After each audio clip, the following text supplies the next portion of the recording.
Less than 30 seconds now in regulation. Could this take extra time?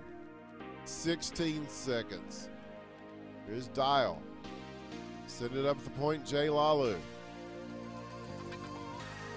Tall midget now, but Matt, 6 seconds, 5, Dalfan coming out. He gets around him, 2 seconds. He's got to do it quick. Shoot, the scores, 1 second left.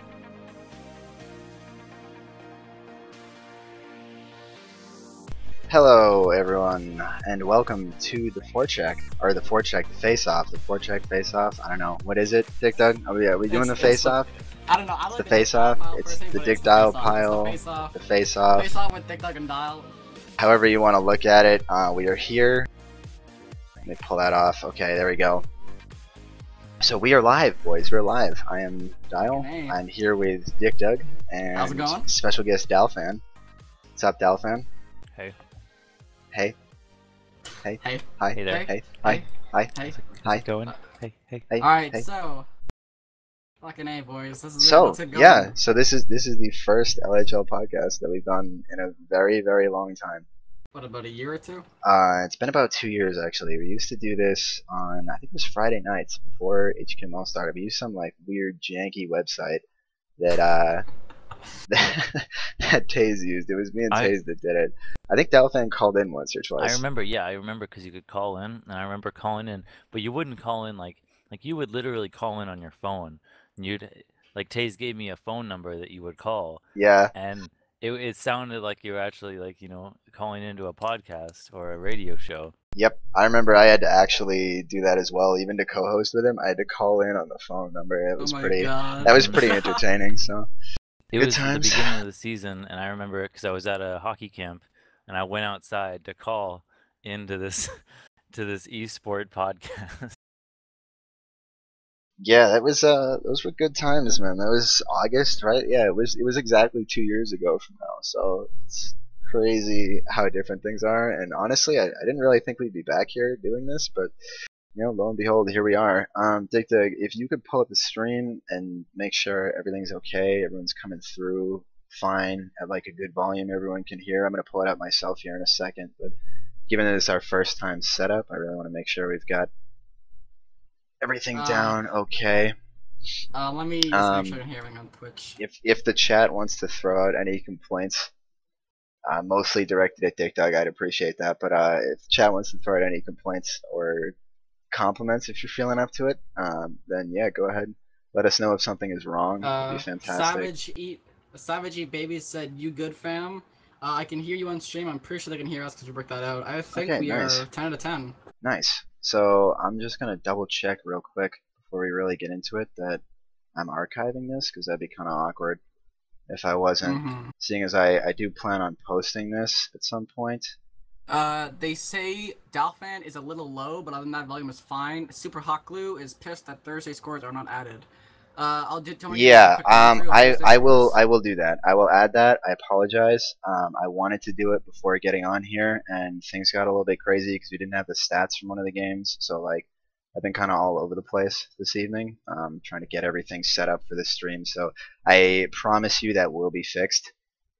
We're just gonna have to hope that this is archiving. That's what we're gonna do. We're just gonna hope. Unless it's right here and I'm not an idiot. It's in. Oh god. Which is fairly likely. Like I'm probably an idiot, so we're okay. Yeah. If you have other stuff already saved, then it should be fine. Okay, there we go. Yes, it is working. We are all set. So the way I generally want to open these up is we can talk about just major news points this week. You see I have the agenda there, so we'll go through the news. We'll go through the games this week. We'll go through what the playoffs would look like if they started today. We can look at team by team, looking ahead to next week as well. And then there's also, if we can get to it, if we can make time for it, we'll do it next week, some future league structure changes that Dick Doug and I have been talking about. I think we wanted to sort of branch out and see if some other people were interested in contributing on that. So yeah, if anyone wants to come in, Dick Doug, can I task you with watching the chat a bit for that. Sure. Because I want to be casual with this, so I want people to be able to come in and give their opinions, or even just voice their opinion through Twitch chat, and we can sort of interact with them. So that was sort of the hope in getting this live. And if you could like BS for 30 seconds while I update the scores, that'd be sick. Yeah, sure. Nope. TikTok. Oh. I feel like in your photo you're not wearing a t-shirt. Is this true? Because Yeah, it that's kind of makes me true. uncomfortable. I'm wearing some really awesome pajamas that unfortunately don't fit me anymore, but they were like 10 out of 10 pajamas. I want to direct my attention to chat. Nova Star saying Dallas is the best team LHL. I have to agree with that. Savage You Babies is actually Jabba. Acebulf is available for interviews. And Super Hot Glue says your mom can't dance, and your daddy can't rock and roll. And yes, Jabba, it should be changed. A shirtless Doug. Anyway, so folks, that's gonna be it. If there's technical issues, we apologize. Things are gonna be changed. As you can see, Dial is right now updating the. It's actually already happened, but it's already Dial's updated the stuff. Hopefully, first off, we're gonna talk about news, which is just basically gonna be some trades, some trades that basically happened with how the league changed in the past week, outcome of that, and then we're gonna move into the playoffs, past games and stuff. That's basically that.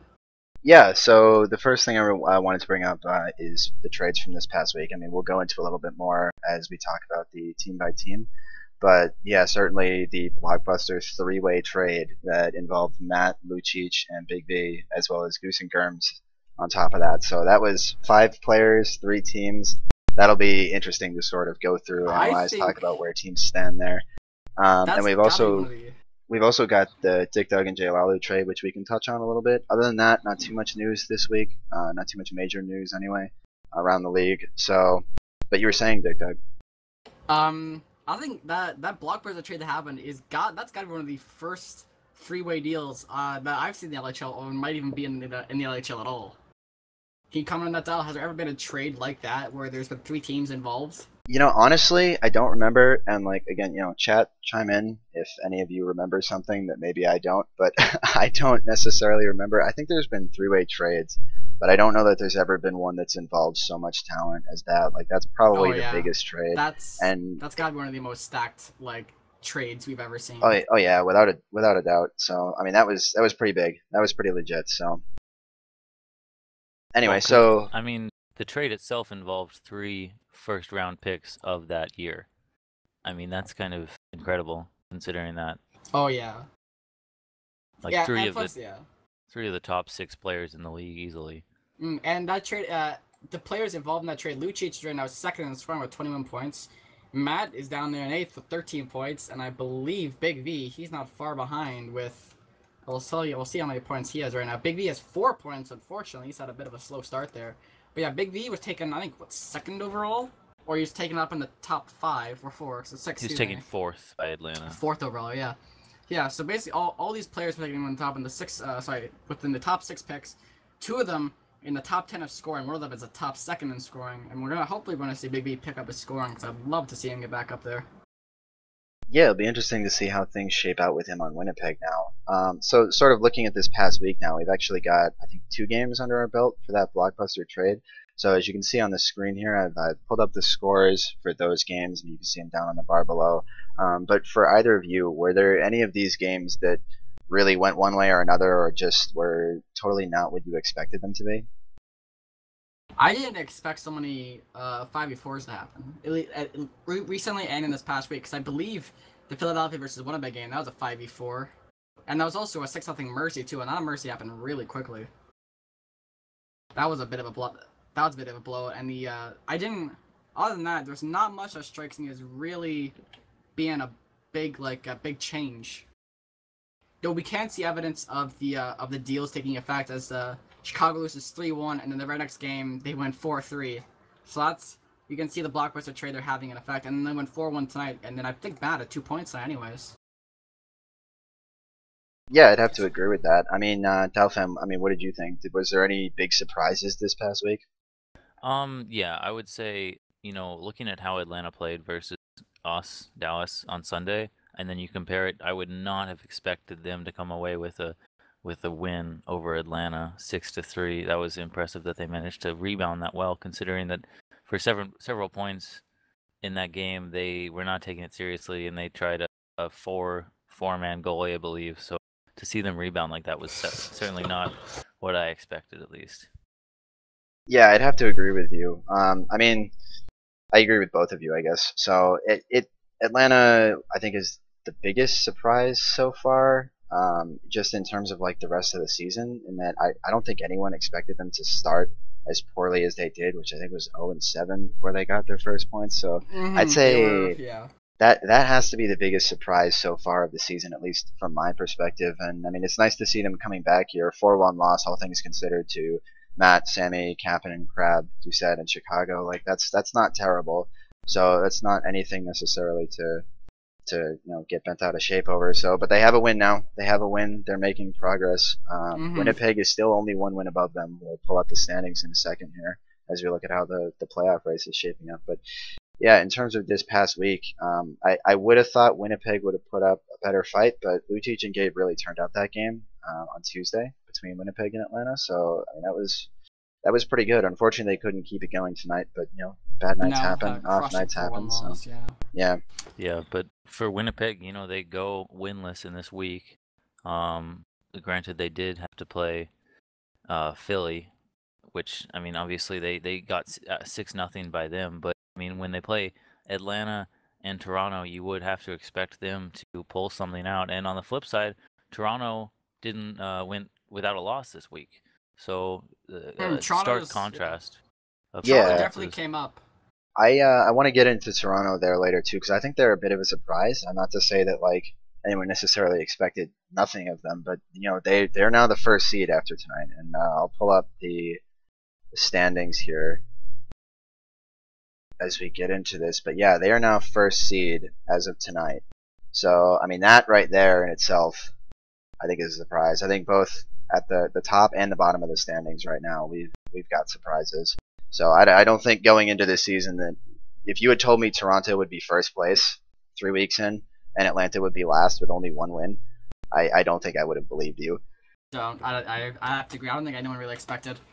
Though, if you look down to the preseason, Toronto went only with one win in the entire preseason.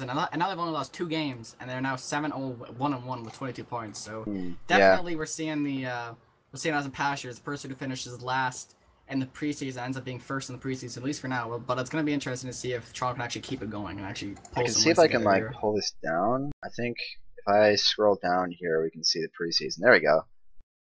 Beautiful. That worked out way better than I expected. So, yeah, if you look at the preseason standings, I mean, Toronto only got 1 win, so did Atlanta. And so far, Atlanta's matched their win total for the preseason. And that's meanwhile, unfortunately, yeah. Toronto is way and above. So, night and day difference so far. I mean, having Dick McButts there makes a big difference too. I don't think he played that much in the preseason, so I don't think he did. Though I have to say, Dick McButts, he hasn't been outstanding. Though he's definitely started to get better as this week has gone on. I remember last week we played him. The very first game. It was the 5-0 OT. Very first game I played again with Philadelphia in the regular season, and I wasn't that impressed with Dick McButts. But recently I've started to see him come back into his original form and back to where he was. Yeah, I'd have to agree with that. So, but yeah, so if the playoffs started today, I mean, looking at it now, right, we'd have Dallas holding the tiebreaker with Chicago right now on goal differential, despite the fact the series is split. Series is split. Words. The series is split 1-1 between them, but Chicago is -1 in goal differential in that. So right now, Dallas holds that spot. So if we were to go to playoffs today, you would see Toronto versus Chicago and Philly versus Dallas, which I think would be some interesting matchups. Philly and Dallas, I believe, are 1-1 against each other at the moment. Toronto and Chicago, I'm not 100% sure of off the top of my head. I think Chicago is up in that series. Chicago's either up or they're tied. So. I can double check that later as we go along. But so if that were to happen now, Dalfan, I'll direct this question towards you. If these 2 series were to happen now, who do you think would win, and how many games? I won't comment on the Philly versus Dallas series, but on the Toronto versus Chicago series, right now, I struggle to say Chicago because I feel like people are fundamentally underrating Toronto, and I think that they're quietly putting up wins. It's kind of incredible because everyone kind of viewed Philadelphia as the team to beat. and now they just snuck in and took away that #1 seed. So now Toronto, only with 2 losses in 9 games, but I still do have to give the edge in that series. In a 7-game series, I see Chicago pulling out the win if playoffs started today, just based on the 2 games that we've seen.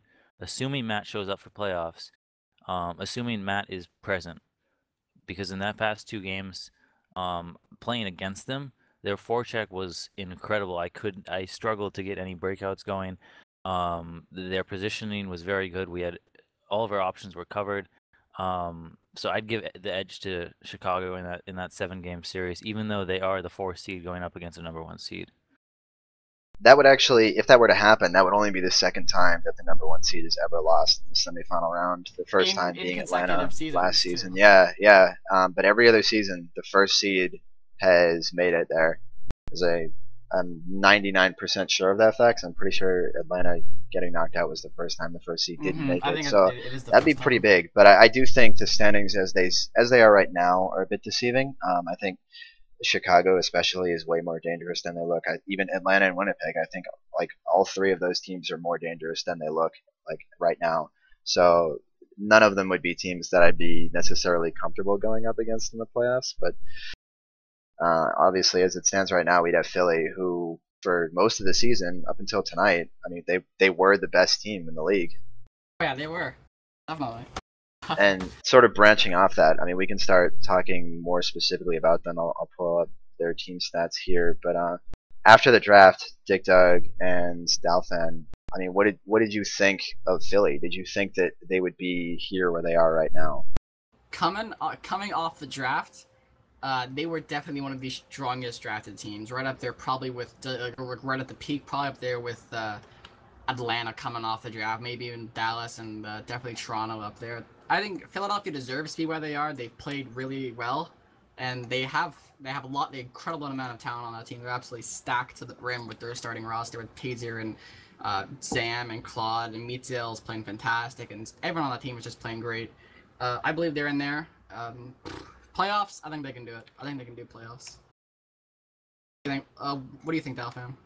Yeah, going into the draft, I mean, Philadelphia was the one team that didn't have a single hole. Because you could look at every team's roster and look at their starting roster, and just about every team lacked something. For Atlanta, they were missing a forward. And for Chicago and Winnipeg, they both were a little bit lackluster in goaltending. In Toronto, they were missing depth in their starters because they had Leafs and McButts on forward, and they had a goalie, but who was going to play defense for them? So every team, including Dallas, was missing some defense. They had question marks at defense. So for every team, they had some question marks, except for Philly, who had a starting 5 who had played that position historically, who they could trust. And except for Meatzell was a question mark, but he has answered anything that has any question marks that have come their way, with him being an absolute star for them so far. As a rookie coming into the LHL, it's really, really impressive considering he was playing in the RSL playoff just a few weeks ago, I guess you could say. So Yeah, I'd have to say he's been excellent tonight. And I mean, I was going to try and break it down, sort of offense and defense. So I'm going to go back to offense here and sort of come back to Meatzell in a little bit, just because I have this thought in my mind right now. But I find it interesting that up until tonight they were the #1 seed, yet they've been 3rd best offensively, behind Chicago and Dallas for most of the season, including tonight. They are still 3rd best in offense, and that's surprising to see when you consider that they don't have a single player in the top 10 in points right now. Not one. Not a single player, and they are 2 points out of the #1 seed right now, which is, in my mind, stunning. I don't understand it, but it's working. I mean, the system that Zam and Philly have put together is working, and it's surprising because I don't think we've ever seen a team like this that is finding ways to win without funneling it through one player, without funneling it through one top scorer. And I'm not necessarily trying to say that one person carries all of it, but that's a good joke there, Sammy. I see what you're doing there. I caught that. We'll give him What'd he say? We'll give him a -9 for now. We'll see if he notices at some point later. access to the stats, so he was Yeah, corrupting a bit. Sammy Oh, has jeez. access. Taze does have access too, so he could fix it himself. But I'll fix it now. So. Oh, But yeah, they don't have a Jabba. single top 10 performer, and they've had, I think, 2 people. I think both Claude and Taze have reached it, but neither reached higher than 9th, which is Up as Again, yesterday. in my Claude was mind, there. stunning. I mean, and that sort of leads into where I wanted to go with this is that they've now got Jay Lalu, who is known as one of the better offensive players in this league. I mean, he's got a beautiful shot. He's been stuck playing a lot of defense for Dallas before he was traded there. But he's pretty threatening offensively, so that's going to be interesting to pair with Claude and see how it works out for them. Kind of tough to make a judgment on one night like this, because obviously that trade was made on Wednesday, right? Yesterday? Wednesday, yeah. Or Tuesday night, something like that? I think it was Tuesday night. I don't know. Yeah, something like that. But still, I expect to see him contribute more, and that should change their outlook. But the strength of their team, as Dalfan was saying, has really been in their defense and in meat sale. I mean, they're allowing 1.4 goals against per game and only 5 1/3 shots against per game, when I believe the next lowest team in shots against per game is, I think it's Toronto with 7.6. Like, that difference is stunning. Yeah. That's like 2.5 less shots a game. And, and that right there tells the story. that's what I was actually going to mention, was that you said you were kind of stunned as to how they were finding ways to win. I mean, when you allow less than 6 shots against per game, 5.33 shots against per game, and then you have Meat Sale, who previously tonight was rocking an 82 save percentage. You're averaging 1 goal against as a team, and for shots against, the closest we've ever seen. You mentioned other teams in the next closest, but you look at last season, the team that led or had the least shots against per game was Dallas, season 7, and they went on to win the cup, or we went on, whatever. So so you can see, like, that could be one of the biggest deciding statistics for having success in the postseason, and being able to maintain that low of a statistic, less than 6 shots against per game. Your goalie comes up with 3 or 4 even. Like, a few of those, I'd like to see, like, scoring chances or something, because a few of those saves might be just tricklers that end up on net. But for Meat Sale, when you have that low of a shot load, it allows you, I think, as a goalie, to relax a little bit more, and it lessens the likelihood of you being blown out at any moment. Like, the most they could have scored on them is 5 goals, and then, according to that average, if they had no goalie, they could still potentially win the game. Yeah. Which is crazy to think about. And I mean, a lot of props go to Meatzel, Zam, Taze, Pizza. I think those have been the ones who've been playing defense for them. Someone, Philly, in the channel chat can correct me if I'm wrong on that, but I mean, the credit goes out to them. Like, they've put Meatzel in the best position possible to succeed, and he's running away with it. After tonight, he's down to 73.8%, which is slightly better than K-Bomb on Toronto, who we'll look at in a second. So he's still number 1, but that's really impressive. Having a 73%, especially following up last season, where I believe he had something like a 45% or something like that, Meatzel, last season. So very, very night and day difference between what he's able to accomplish now versus where he was even as short as a month ago, or a little bit over a month ago at this point. Yeah, he had 44.8% save rate. So, like, that is huge. And I think, again, you can credit the defense for that. I mean, they've been excellent in not allowing good shots, or just flat out not allowing shots at all. I mean, the number of blocks, like tonight, we played against them, and I think they blocked more shots, or twice as many shots even as Meatzel ended up saving. He got 5 on the night. So, and that was without Taze there. So, I mean, that speaks for itself in my mind. Yeah, and they did also play a game 4v5. So, considering that, I would love to see a with or without stat with Dick Dug, because now he's out of there. I would like to see how many shots they give up when Dick Dug's on the ice for the game and when he's not, because I'd be willing to bet that it might be flipped I'm not sure how many shots did we had tonight We had 8 against them. tonight. So that's But above that's average. without Taze too. You gotta keep in Yeah, mind that's that's also without without Taze. Taze. So So starting if- 2 defensemen weren't there from the rest of the season that they've been using. But yeah, you kind of so if we take into account that Taser was in there and that Zam was down and Pet were on, we can probably put an average of instead of 8 shots in it to probably about 6, maybe 6.5 shots we would get with Taser there, just on like a rough guess kind of thing. It might even be still, less, honestly. Oh I yeah, mean, it might even be less, but still even 8 is still pretty good against the average, even without the starting defenseman. yeah, that's true, and they've been excellent. I mean, Meatsell 1.38 goals against average. That's crazy. For almost halfway through the season, for that number to still be that low is insane. Oh And yeah. I believe the only other time we got close was, I think it was Ticklebox in season 3. I believe season 3 he had like a 1.44 goals against average, and I'm pretty sure that Let me was the check. best that's ever been recorded.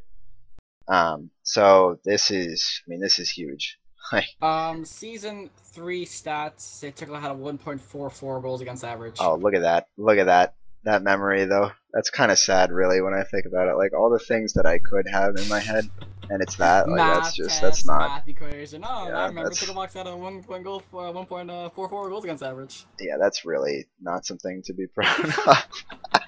Yeah, so Anyway. the lowest, and put in contrast, PK had a 2.52 goals against average that exact season. Tickle had 1.44. Yeah, that was PK's like second season in net, and I think it was technically his first full season in net. So obviously, like, you know, there's To put things that up that go against the hand in other- hand with that. So To put that up against another star defenseman, a star goaltender of season 3, Briz had a 1.67 goals against average. and that's in 4v4 too. You have to consider. So things The are a game little has bit changed different there, drastically. but still, to Of course, see yeah. that is really impressive. If anything, So- it was even. If anything, back in season 3, it was easier to score goals because there was that one less defenseman on the ice, or one less player to block the shot. So having a 1.44 goals against average in this, in season 3, where the average is about 2.5, I believe, just having a rough look at the stats, is quite good. Yeah, I mean, I'm trying to find what the Acebulf, who was the GM of Montreal season 3, had a 1.40 goals against average, so he had even lower than Tickle. Shout out to Acebulf, by the way, who had a lower goals against average than Tickle that season. So 1.40 is right now the benchmark for the best goals against average ever recorded for a 5v5 season was 2.0 by Dalfan, and that was last season.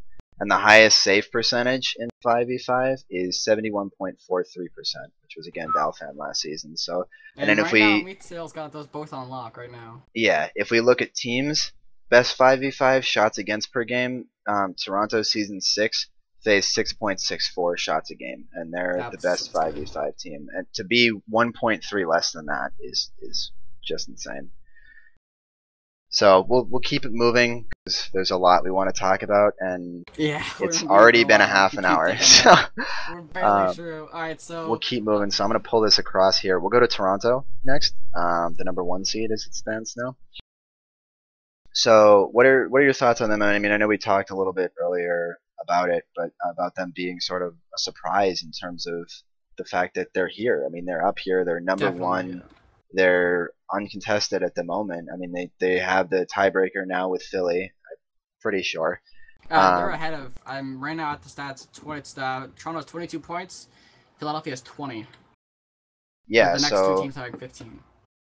yeah. Toronto holds the tiebreaker. Yeah, they hold the tiebreaker actually on series differential because they have 1 win and 1 overtime loss, whereas Philly has 1 overtime loss or 1 overtime win and 1 loss.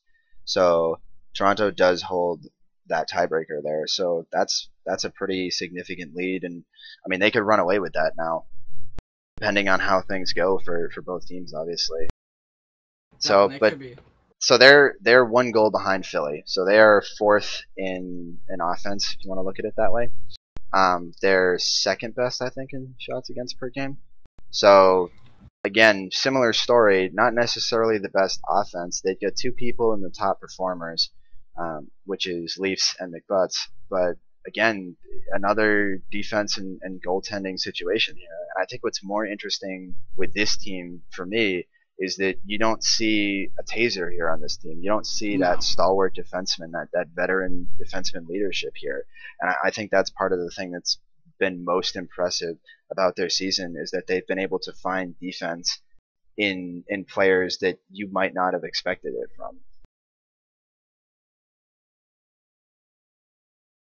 So, I mean, I know Dalfan is a fan of Trevcrow. He was on our team last season, and he's, quietly actually a pretty good defenseman. And he's played in 4 games. He played again for part of tonight. Obviously, he's not doing it all by themselves. Like Johnny, Jabba, I think, has been playing defense for them too. Like, props to all of them. I think T-Lord's played defense for them one game, the one game that he played, and they've been doing great. One assist, 1 point per game. McButts started slow offensively, but he's been sort of picking it back up again, and it seems like that's really helped them get on a roll. They're on a 6-game winning streak now, which is pretty legit. Their last loss was the overtime loss they had to Philly, which was 2 weeks ago now. Yeah. So definitely McButts is bringing back his scoring touches. Definitely back. He's got 14 goals in 6 games. That's impressive. Sorry, 14 and 6, which is quite impressive.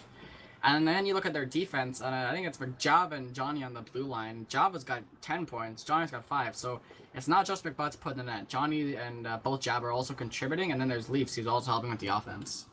Yeah, Leafs has consistently been there. I mean, he's been the offensive rock when McButts was going through some struggles earlier on in the season, so he's been there for them. And you got to give a shout out to K-Bomb too. He's like 0.04 behind Mietzel in save percentage at the moment, with a 2.0 goals against average, which is incredible. I mean, he's doing fantastic, and K-Bomb is proving Leafs right in taking him as highly as he did. I believe K-Bomb was the highest drafted goalie in the draft this season. 12th overall. He was the highest picked goalie. Yeah, so, and I mean, he's proving his worth. I mean, as much as Mietzel is proving that, he was a sleeper pick, and he's been incredible. I mean, K-Bomb, he's there. He's right there. K-Bomb's been showing up. Yeah, I do think K-Bomb's performance is actually, so far this season, is actually more impressive than Mietzel's, with all credit due to Mietzel and how he's played. But I honestly think K-Bomb, considering his defenseman, his ability to put up nearly a 74 save percentage despite not really having any established names as an LHL player playing defense for him, and he's still managing to put up it is what right now would be a league 5v5 league breaking save percentage, despite not really having much support defensively. Now, granted, I would have loved to watch their game tonight. I don't really know how strong their defense is. I just know that they're not names that have previously started on defense in the LHL. So, I mean, they could be playing very strong for them, but I honestly think that it's K-Bomb standing on his head. I don't know if you guys recall last season, it was New Jersey, and he absolutely stole a game that they absolutely shouldn't have won. I want to say he made like something like 13 or 14 saves in a shutout. Wouldn't surprise me. Yeah, I remember watching that game, and he got very little help from his defenseman or his team in general, and he absolutely stole that game. I think that was one of their first wins for that team. He was spectacular. And he's taken that and he's putting it together through 9 games of the season and has managed to stay consistent, which was kind of a question for at least for me going into the season with K-Bomb, considering that I think he missed the playoffs last season, which I'm not going to say is like how I evaluate players, but and then previously was on Chicago, right? And didn't exactly have the season that he wanted there either. So he wasn't necessarily there wasn't any question about him. No. But and it was easily one of the best starting goaltenders available, but at least was maybe not worth how much you'd have to pay for him in the draft.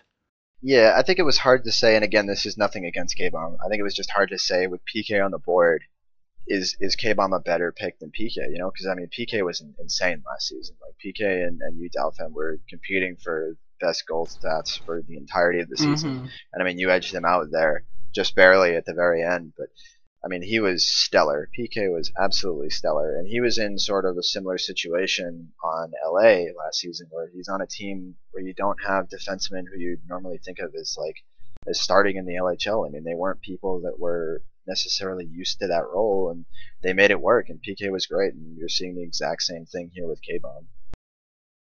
Definitely. Like I can remember, back on the topic of PK over K-Bomb. PK was spectacular in the Dallas LA series. Like even though LA was swept in 4, he definitely put up a fight, and that was a huge lingering question when drafting K-Bomb. But I think it's paying a huge for Toronto.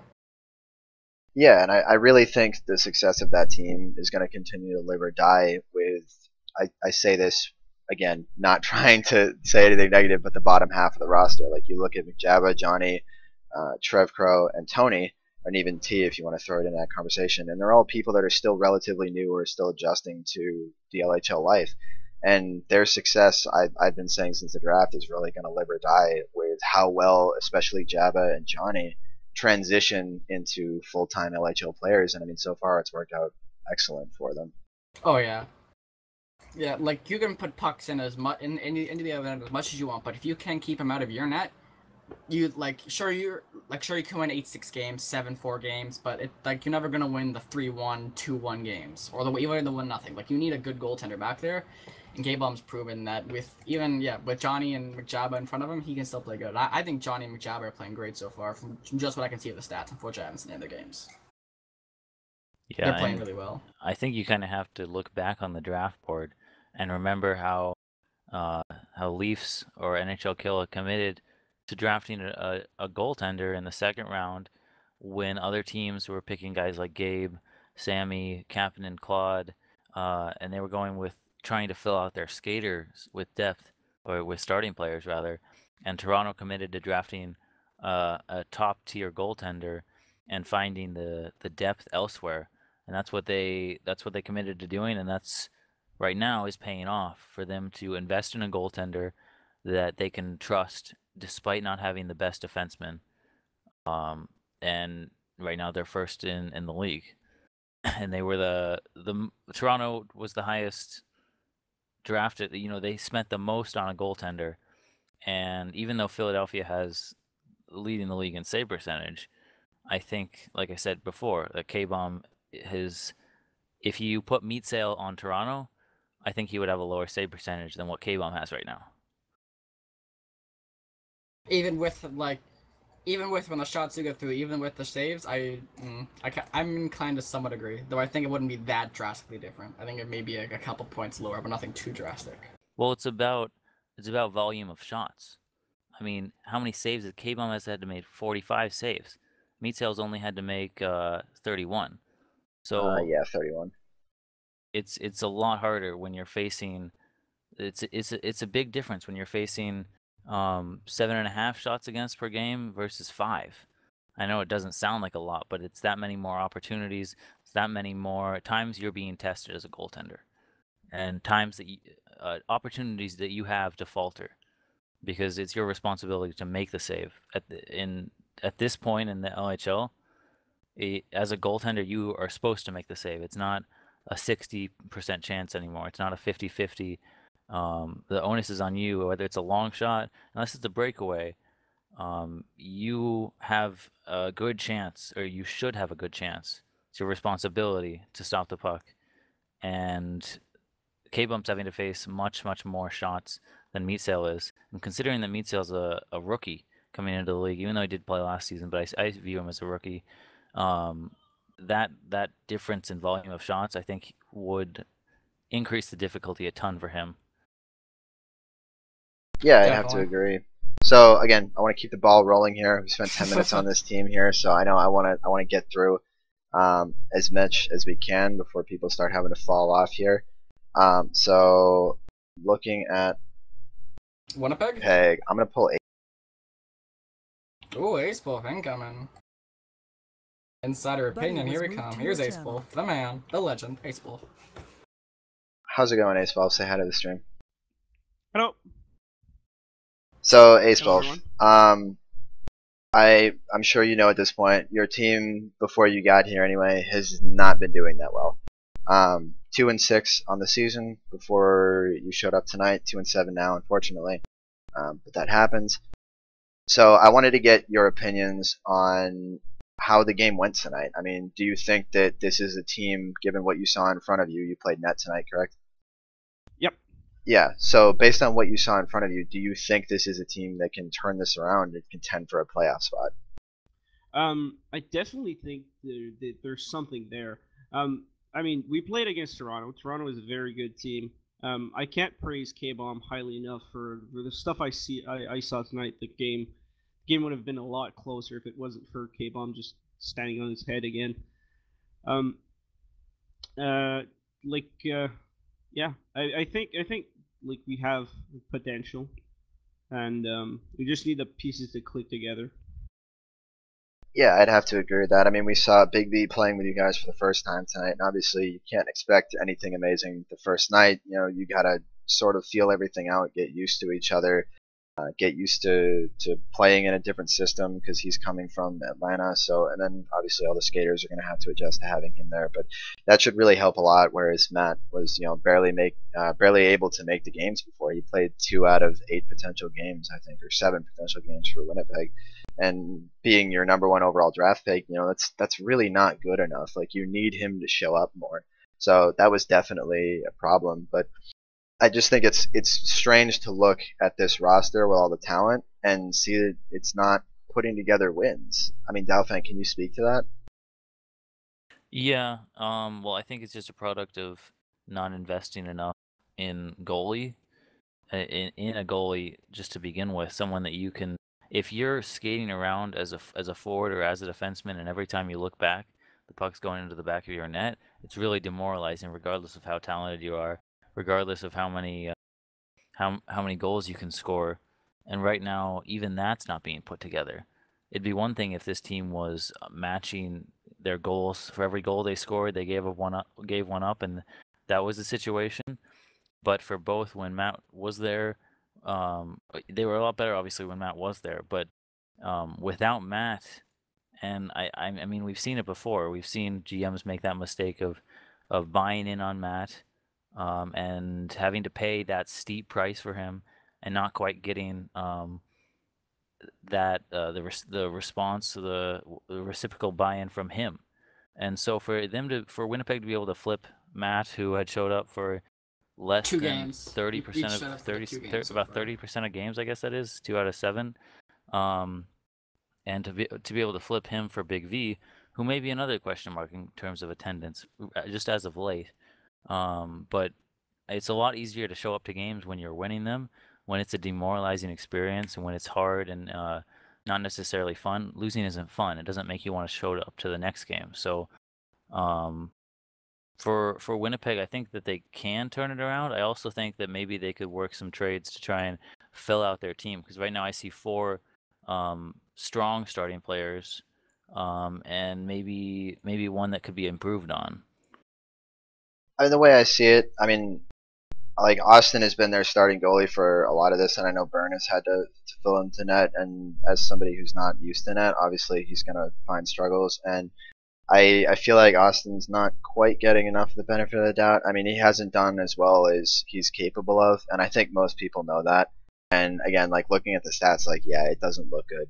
But I think given that it's only 5 games played, I believe one of those that he was in net for was a 4v5, which you also have to take into account. And I think that a lot of the games he's been in net for, Matt was there for 2 of them. Okay, so Matt was there for 2 of them. But when Matt's there, the number of shots you're going to face is inherently lower anyway. So I feel like there's more than necessarily meets the eye there with the stats for Austin. So again, while I think he's had a slow start, I think he could rebound from this more than fine. I mean, he was pretty good on New Jersey last season, or about as good as you could be with what they had working with on defense. Especially and on when offense. Austin was traded. I can remember back in Season 5, throwing us way back to Season 5 RSL on New York, Austin was spectacular in the RSL. And he's had a bit of a rough transition, but last season on New Jersey, once he was traded for PK, he played really well for them, I think. And he kept them in games, in some games they really shouldn't have been, Austin did. Yeah, I wholeheartedly believe that he's going to come back stronger than what he's looked so far. And again, I don't think it's all him. I think there's been issues across the ice elsewhere. I'm not necessarily saying anyone in particular, but I just think, like, as a cohesive unit, team defensively, they're one of the worst teams in terms of shots against the game. And I mean, that reflects really poorly on the defense really more than anything in my mind. Yeah, that's a good point. I mean, as a goaltender, when you're facing 13 shots per game, you're not or something like that. You're not very you're not confident going in that you'll be able to stop enough to make your team win just by pure chance. So it's really, I can understand that that Austin would be, his confidence would be a bit down at this point. But I don't think he's solely to blame here. I don't think he's very much to blame. Maybe a bit, but not a lot. I think Byrne noticed the problem with the defense, and in getting BigV is strengthening the defense with that trade. Yeah, that'll definitely help a lot. Dalf, are you gonna say something? Yeah, and Acebulf, you faced 11 shots tonight, so yeah, you're not that far off from 13. So when you're facing 11 shots, I mean, good luck. Yeah, trying to keep the score under 5. And I think Mick Butts had like 3 breakaways. So that's always tough having breakaways, especially the goaltender, because it's even worse for defensemen when you like you've done something to cause this, and like, oh, I should have been over here, and like you can rant on about it. But at the end of the day, it's like, if that's like, you just, as a defenseman, you can't have that happen. As a goaltender, it's the worst situation you can be in, because there's very little you can do. You just have you literally sit and wait for it for whatever to happen. Yeah, I mean, I wasn't too, like, I didn't get too down on myself for like the not stopping the McButts shots, because I didn't expect going into the game. I knew McButts would at least have a goal. Yeah, there was maybe like one goal that I let in, which is basically I tipped it in, which, you know, is not the best situation, but when you have like all those elements in a game, in the end, it just comes out to which team scores more, I guess. Yeah, just sorry to cut you off here. Just as a reminder, like, chat, if you guys have questions at any point, like if you guys really want to get a point across, go ahead and post it in the chat, direct it at Dick Dug, and he'll read it off here. So I just want to make sure you guys know that you guys can get involved at any point in time. So I'm sorry to cut you off there, Dalfan. Go back to what you were saying. Yeah, I was just gonna say, you know, we can point to the 38%, which is, you know, it's bad. It's fairly atrocious. It's not good enough right now. Like I was talking about how the responsibility of a goaltender. So 38%, you know, it's fairly bad. I don't think it's reflective of Austin's future performances. I don't think that that's going to stay the same. I think that will go up as his games played increases. But with that being said, he's got to be there for those games in order for that save percentage to increase, and he wasn't there tonight. So I'm not sure whether between the difference between Acebulf and Austin, I'm not sure if the result would have been different. But I do know for Byrne, who wants to give Austin more opportunities, because, you know, joined your channel. For everyone, they haven't necessarily played the best. But when you look at how he has played, he has to be present in order for this team to get better. Everyone does, from BigV to Austin as well. So I think they'll improve as games increase, as they play games more. But will they? Is this a roster that's better than Winnipeg in Season 7? Because it's fairly similar when you look at it. And I'm not sure right now. I don't think it is. Just to pop in here, Austin's, like, if they pulled me in, I think it was just like, when Austin's not there, to just have somebody playing D. But I still think Austin's a better goaltender than I am. Maybe that's, like, the stats don't reflect that, but I mean, at this point, I played with a bit of a better defense with BigV there.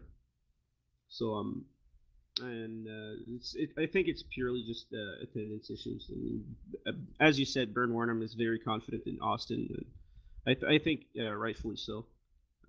We just need to see a bit more of him. I think Byrne's confident in Austin is definitely right. It's well placed. Austin will improve. There's no way. I don't think we could see him going down very much farther, especially if we see some more trades, especially designated towards defense, where we can get someone to play with. Actually, no. If Byrne's playing defense, it's actually pretty good, because BigV and Byrne on defense is good. I think Austin he'll start to improve. I think we'll see his stats going up. I think his defense is good enough to play in front of him. Well, I don't think it can go down. Like, I mean, I really hope it can't go down. Yeah, there's nowhere to go up. There's nowhere else there's nowhere else to go other than up from 38% save percentage. I mean, Yeah. obviously, I don't think anyone views Austin as a 40% save percentage guy. Is he going to turn up and carry a team? I don't think so either.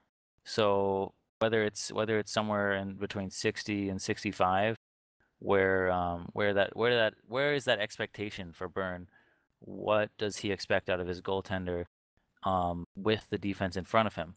Because that's the same defense that they had last season, and Nino was able to post a 60.1 save percentage throughout the regular season. So I guess that's kind of where the bar is, maybe, or maybe slightly below that, depending on how you compare Nino to Austin. And I think in all reality, they're pretty close. I mean, sorry to cut you off, but I think Nina and Austin are pretty close in skill. And honestly, I thought Meatsale was a bit behind the two of them before this season started. So, I mean, I'm not going to throw out everything that's happened in the past when I'm making judgments about them, because like Nina and Austin have proven to be good goalies. I mean, they've proven to be well, worth their weight, and they can hold their own in the LHL. And I'm not gonna let 5 games like impact that much what my perspective on Austin's ability to play the game is specifically. So anyway, so I'm gonna cut it off here. Acebulf, thank you for coming on for the interview. Thank you, Acebulf.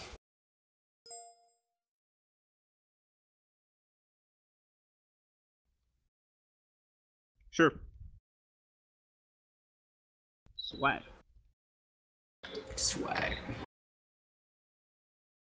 He said he has some talk. He's just, I don't know. He's just here.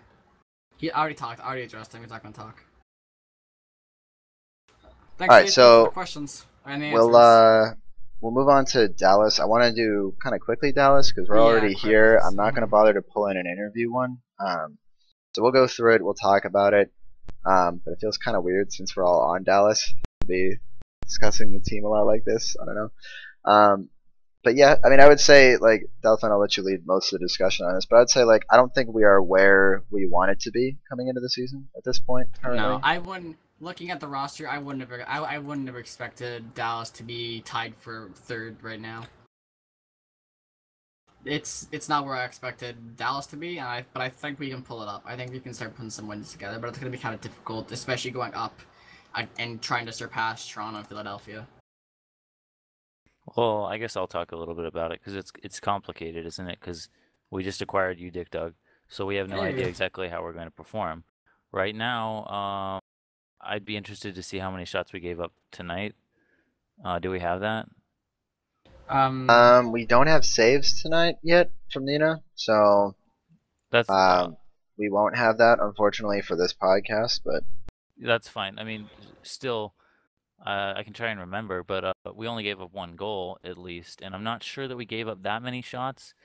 I'm pretty sure it was kept very low. So I'd say lower than our average for the season. If I had to guess, I would say lower for our average for the season. I think like 6 probably a good estimate. 4, 5, 6 in there.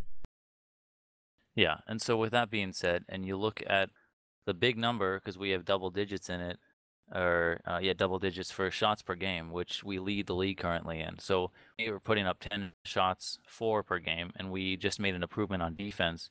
Then I think that we're going to improve, and our 5-4 record, or our 4-4 record prior to last night's game, where we beat the former number 1 seed, I think that we're better than a 50% team.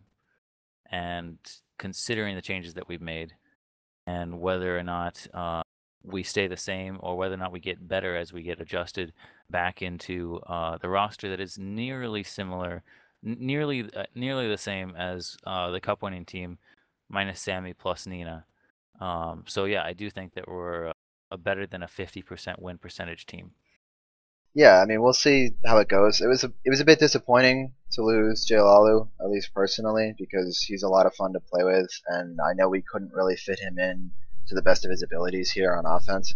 But it was a bit disappointing to lose him because, like I said, he's been a lot of fun to play with, and he's a great player. And I really want to see him do well. And Dick Doug, I don't mean to say like I'm not happy to have you on the team or anything, but the reality is like Tickle wasn't making games, right? So we needed another defensive rock to have there, and you were the best available. And I mean, yes, it sucks getting rid of Jay Lalu, but it filled a position of need for us, and it filled a position of need for Philly. So I think if you look at the trade sort of in a vacuum there, I think it honestly was a pretty good one. Like I think we did a good job filling the needs of both teams. And again, Philly has lost 2 games in a row now, and so that's kind of that is what it is. Take it with a grain of salt. But I mean, I think we need to wait for a little while longer to see how the trade really works out. But my gut instinct is that both teams ended up on the positive side of that. Before we shift off to the next team, I was going to say the both teams especially Philadelphia. Philadelphia can fill my spot with Zam or Pet Pizza. They both can those Philadelphia your spot. They can fill oh god, awful puns. Jalalu played really well, at least with Claude, even though it was a 3-1 loss. They did connect really well with some passes I saw. I think the trade is going to work out well for both teams, as it allowed on Philadelphia. It allows Zam to go back on defense, which is where he wanted to go with Taser, and also if Zam doesn't want to go back on defense, they can put Pet Pizza or Kuf on defense. And for us, it fills it does fill a defensive gap that we had. That occurred with some attendance. So I think it works well for both teams. Yeah, and I think when you look at the fact, this is another sort of interesting point that I think we've talked about with a couple different people recently, is that we actually have the best offense in the league so far, and that's surprising from a team that was 400 before tonight. To have the best offense in the league, which I think we've had all season long, yet we've never broken higher than 3rd seed. And we're at the moment, I mean, we own the tiebreaker with Chicago, but we're technically tied for 4th seed if you look at it that way. So it's like that's kind of surprising. And we went back and looked through the past at every other season, and the 1st seed or the number 1 team in offense in every previous season up until now has been either 1st or 2nd seed. I think they were 1st seed 5 times and 2nd seed twice. So that is huge. And yeah, Leafs is pointing out in chat, we spoke about this, and I think Dick, like you and I spoke about this too, or maybe it was Dalfan, I don't know, I'm forgetting at the moment, but we're leading in a lot of these offensive categories, yet unable to pull away significantly more wins than losses. And I think that's sort of strange. So it kind of leaves open the question of which is gonna fall off first. I mean, are we really gonna stay in this situation where best offense and middle of the pack, or do we fall really hard one way or rise up the other? So I don't know. I think it's sort of an interesting speculation that you can sort of think about, because again, this is a first. Like, this is a first for any season. Yet again, we're also not at the end of the season too. So I mean, take it with a grain of salt. Like, there's a lot to it, and having you here now again with Tickle and Dalfan still on defense, like that's a stronger defensive core than what we had before, and just on veteran presence in the role. So it's going to be different, and I mean, we might end up falling off on offense because we don't have Lalu here, but it is what it is. I mean, hopefully, we're trying to get the best team possible. So whatever that winds up meaning for us, obviously, it doesn't really matter if we finish in number 1 in goals and don't win the cup, right? That's kind of a disappointment still, at least in my mind. So, but yeah, I just thought it was an interesting storyline to sort of bring up in playoff. And I know statistically we've been one of the worst teams so far this season in shots against, and it's slowly been getting better as we've had more consistent defensive lineups out there. But it was not pretty for a while. I mean, we were 5th at one point. Don't believe we are anymore. I think we're 4th at the moment. Yeah, we're 4th. So, but yeah, that's not exactly something that you want to see. But sort of going back to that offense point, we have 3 players in the top 7 performers right now, and we've had as many as 3 players in the top 5 performers earlier on in the season. So, and we've had also 4 players in the top 10 in total at one point. So like that, we're getting the points on the board. We're just not finding a way to convert that into wins. So it'll be sort of interesting to see where things go from here now that the trade is made. Before we move on to the next team, I also want to say I have it confirmed from Nina that he had 3 saves tonight. So with 1 goal against, we had 4 shots against tonight, with 3 saves being made by Nina. Interesting. Yeah, that's good to see. I mean, I think that the defensive problems that are statistically being shown on Dallas are exaggerated, just due to the fact that ignoring this game, we had before we got Dick Dug, we only had Tickle for about 50% of the games that we played. He had played 4 games. So when you compare, I don't know what our win-loss record was when we had Tickle versus without him, but I do know that we allowed more shots on goal when we didn't have our starting defenseman versus when we did. I think I said that correctly. Point being, so that our saves are, I guess, saves against are now 8.22 with that added saves per game just increased with that 3 saves that we just added from Nina. But with that 8.22, I think that's higher than what we would have with our starting roster. That's what I'm trying to say. Which is fair. I think that's a fair assessment. That's a fair point. That's good. I don't want to sit here and say like we blow or anything. Like it's weird. It's weird to do this, like self-reflecting on I think Steam, we spent enough time on this anyway. stream. So let's show off to Chicago. But yeah, so I will say. Aw, shit. Buddy was moved to your channel. He is there. Ooh, double interview. Buddy was moved to your channel. Oh, hi. I'm on the podcast.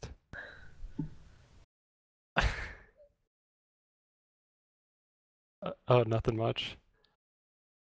Awesome, man. I mean, so I'm sort of gonna like go on the same questions here that we did with Acebulf earlier. I mean, this is directed at both of you. I mean, how did you feel the game went tonight? Obviously, you guys won 4-1.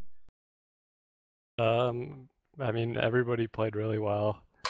We played really well defensively, which was what I was most impressed with. I mean, they're a really good team. Lucic and Gabe, they can deke out an entire team, and we didn't let them do that once. So I was really happy with it. I mean, you guys got scored on that, so that's kind of. I'm kidding. I mean, they let up 3 shots tonight. That was it. They let up 3 shots on net, which is, I mean, that's pretty legit. 3 too many. When your goalie only has to make 2 saves out of 3, like you're gonna win that game like 99 times out of 100. So I mean, Sammy, as one of the defensemen, arguably the core defenseman of that team, I mean, how did you feel about it? I don't know. I think it felt pretty good. I didn't do too much. I just played farther back than normal because I know that Gabe and Lucic are people that do like to cherry pick. So I tried to head that off at the pass if that ever happened. But I saw them trying to make lots of long passes up the center and stuff like that. That is something Lucic likes to do. He likes to just call for it straight up the middle and say he'll receive it. Sometimes he does, sometimes he doesn't. But they did a lot of that. They couldn't get the passes through, and we were able to shut them down if they ever tried to take a long shot or deke it through us. So it worked pretty well for us. How did you handle your forecheck against them? Because obviously between Gabe and Lucic, you would also occasionally, from what I saw, go back and try and retrieve that puck. It seemed like when they weren't passing, they were trying to find a way to find open space to wheel with the puck and carry it out themselves. So how did you address that as a forecheck? Well, I thought that we just tried to keep Matt up there, and one thing I did know is if Gabe and Lucic do try to just wheel with it and take it all the way or take a long shot, if we just have somebody on them quick, then they do tend to turn it over quite frequently, and that does result in goals. That resulted in goals against Chicago when Lucic was there. But that happened with them. We just don't let them get on the puck that much. And if they do get it, then we need to have somebody, like, not passively playing them. We need to have somebody turn on them almost immediately and just force that shot or force the pass or something like that. And I think that really helped today. We didn't let them get too many shots off. When they did get shots off, they were high or wide, and they didn't actually have very many that were on net. What was it like to play against a former teammate who had previously requested a trade away from your team? Going into the game, did you kind of have a chip on your shoulder about it, where you kind of have had this game marked on your calendar, trying to think, this game's important to me because I want it to show that we won the trade, or anything like that? I didn't really want to say that we won the trade kind of thing, but I did want to. I don't think they realized that this is what happened, but I kind of wanted to just show that the reason that he requested a trade was the reason that they lost that game today. And I thought that the reason he requested a trade was because we were asking him to pass it too much. That's what I got from that. And when he didn't pass today, or they didn't have good passes, I think that's what killed them. They're very singularly powerful, like a powerful in each person. They're not like a team group, and I think that's kind of what killed them in the game. And I think our forecheck was also good in the fact that I saw a few times where we would have the puck down low, and Gabe and Lucic would think that their team got it, kind of thing, and they would start to forecheck up, and then there would be 3 of their players out of the zone, and we'd have a chance.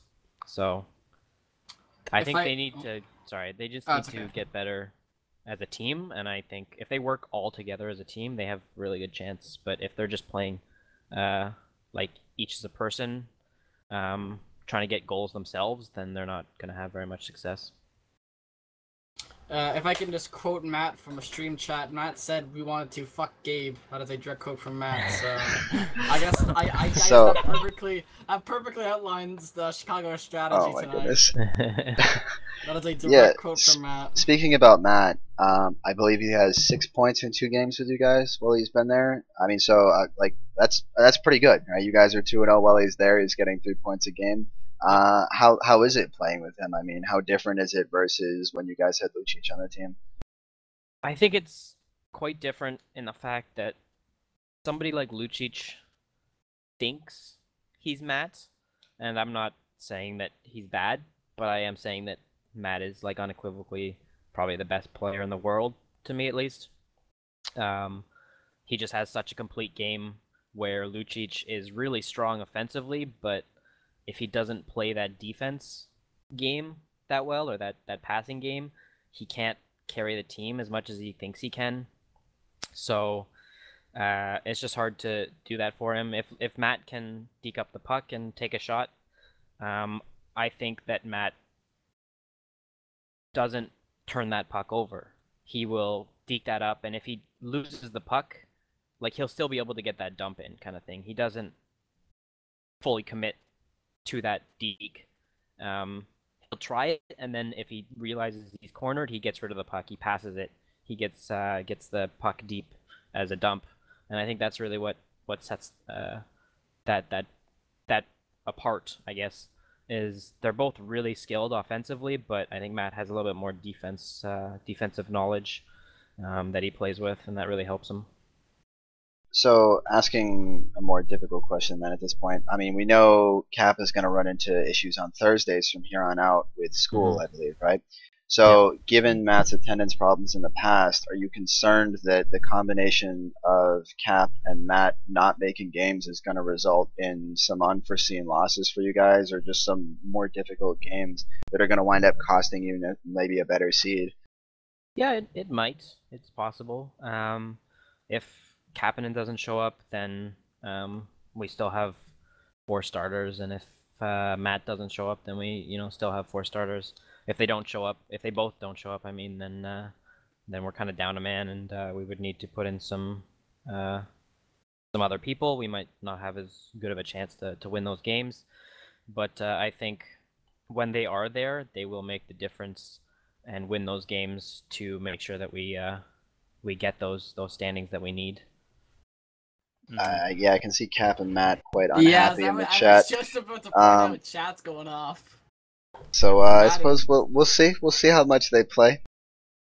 Yeah, we'll see what happens with Matt and Kapanen and their attendance issues, and whether and whether it affects the team drastically. And let's be Yeah. clear here. I don't think Matt and Cap. I mean, they may carry the offensive load of the team, but I really do think that Crab and Sammy have been just as integral of a portion for this team and for their wins. Like again, you look at tonight, only having 3 shots on net. Like the credit goes to defense for that. And I mean, I know Matt's been playing some defense this season, but like you got to give credit where credit's due. I mean, Crab and Sammy are contributing all over the place for that. So, Dalfan, you were gonna say? Yeah, I got a question more directed towards Crab, because respond. It's a question with roster construction more. So respond as much as you feel comfortable with. But at the beginning of the season, towards the draft, and I hope you don't mind me divulging this, but you told me that you were after BigV, and I also know that maybe BigV might have been an option for you in that 3-way trade. So my question is, what was the deciding factor in you acquiring Matt rather than BigV? Well, BigV and Matt both had big question marks on how many games they would make. I also targeted KS Auto as a potential trade, but I ended up going with Matt because just the chance that he does make our games, I think it improves our team a ton, and when he does, we have so much bigger chance of winning them. So, yeah, I'd have to agree. The difference is drastic, and again, that's not a slight against Big V. That's not a slight against KS Auto. But I mean, I think we can all safely say that Matt's the best player in North America and possibly the world at this game. So, having him there versus having somebody else is huge. And I suppose Winnipeg's probably not too happy at this point, looking at it where Matt made 2 games out of 7 for them, and now Matt's made 2 for 2 with you guys. So that's probably going to leave a bad taste in their mouth. But Yeah, but you do also have to remember, and I believe Matt conveyed. If he conveyed this to me, I'm sure he conveyed it to his GM that for those 7 games, he had things come up out of nowhere, just that he had to attend right at 7:30, just strange things, and it was just a streak of bad luck, and that it wasn't repeatable. He was going to make more than 2 out of 7 games for the rest of the season. So it seemed odd to me that he was being shopped at that point, but Yeah. he's still certainly a question mark for attendance, regardless. When he told me that, that's when I knew that Matt was the right choice to trade. If I can throw one more quote here from Matt, this one's directed at you, Dial. Matt's quoted as saying, "Dial, you can look at my bumhole when I pass you on the leaderboard." he's going to have to make games to do that. So Oh, damn. we'll see if he can keep it up. Also, Dial currently has a better points per game than Matt does. Hey, Do I? So regardless, I need to of how many verify games that. happen. That's Oh, yeah, Matt. 3.38. Matt, yeah, what's up, dude? What you got to say, dude? He also has 2 times as many games attended, which makes him Ooh. 2 times, at least 2 times as good. All right. Let's comment on the BM. And let's move on to the last team of the night, Atlanta. Let's move on to them, and then we can move on to the next topic. Let's stop BMing your folks. It's a family Look, show. Come on. All I'm saying is Back. Leafs carried Cap last season. Here's carry cap. And on that note, we're gonna move on from Chicago. We're gonna go to Atlanta here. Crab, Sammy, thanks for joining. I'm gonna try and You're pull welcome. PK here. I know Thanks he's. for showing, guys. I know Thanks he's. for forcing me into here. Look, man, Crab, I'm gonna keep bringing you in every week when you're not ready. I just want you to know that if you're in TeamSpeak still, I'm just gonna take you in and I'm gonna ask for your opinion on something you're totally not ready for. I'll try my best to be ready. It's honestly less fun if you're ready. Like, let's be real here. I'll So. try my best to not be ready then. Okay, all right. Ruined it, Dial. You Don't told be him. ready, but be here. That's what I Okay. want from you. All right, we're doing good. See ya. Thanks, Buddy guys. was moved out of your channel. Buddy left your channel. What nice man. I'm guessing PK's in a competitive CS:GO game right now. Buddy was moved to your channel. Oh, okay. Well, there we go. Hey. Yeah. Hello. He's hopefully not in a game, right? You aren't in a game right now? I'm in a hockey question mark game. Oh, okay. Oh, So I- you can myself. direct 100% of your attention to us because that game doesn't matter, right? It matters. It's a 1v0. Oh Anything. man, dude, that's rough. That's a rough I'm life. losing. I'm losing. How are you losing a 1v0? For their own goal. Wow, That's fine. you're not doing very good at that, dude. So, a bit of a different story for you than the last guys we just had in here, being on the other side of that game. I mean, what went down tonight, if you don't mind us asking? I mean, what do you think was the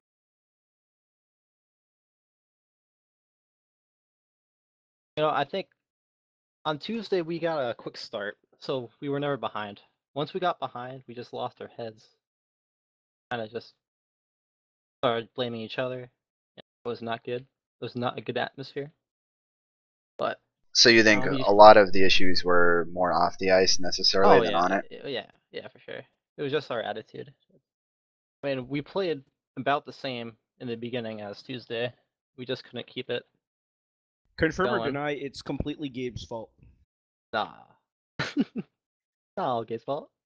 So going It's into just, it, it's just a miscommunication between everyone. so going into Sunday, you've got a repeat of your game on Tuesday, which went really well for you guys. I think you guys actually mercied Winnipeg, if I remember correctly. No, 6-3. Almost. Was it 6-3? Okay, 6-3. I couldn't It was really 6-3. remember. I knew you scored at least 6. Couldn't remember how many they scored. So sorry, Winnipeg, that I just assumed that. I guess that makes me kind of a dick. Winnipeg. But oh man, man, yeah, sorry, I am sorry truly about that. sorry for any Winnipeg fans listening right now. Damn. Thank you for the easy skins. Anyway, Ease wins. Ease life. you guys get to play Winnipeg again. So this time, though, hopefully they're going to have BigV, whereas they did not when you played them on Tuesday. Do you think that's going to make a difference, or do you think the I impact think he of has a tonight's Rocket game will League. make a difference? I think he has a Rocket League tournament planned. Ooh, so you're saying he's not going to show up? Pretty much. So No, okay, I'm just kidding. yeah, BigV, he could be good when he wants to be, but usually he just throws flip shots Damn. into the net. Damn. Can I count a little anecdote here? Yeah, sure. It's a story about me, PK, and Big V. In season 3, when I was GM, Big V, as soon as I drafted Big V, PK came on Steam and wanted Big V.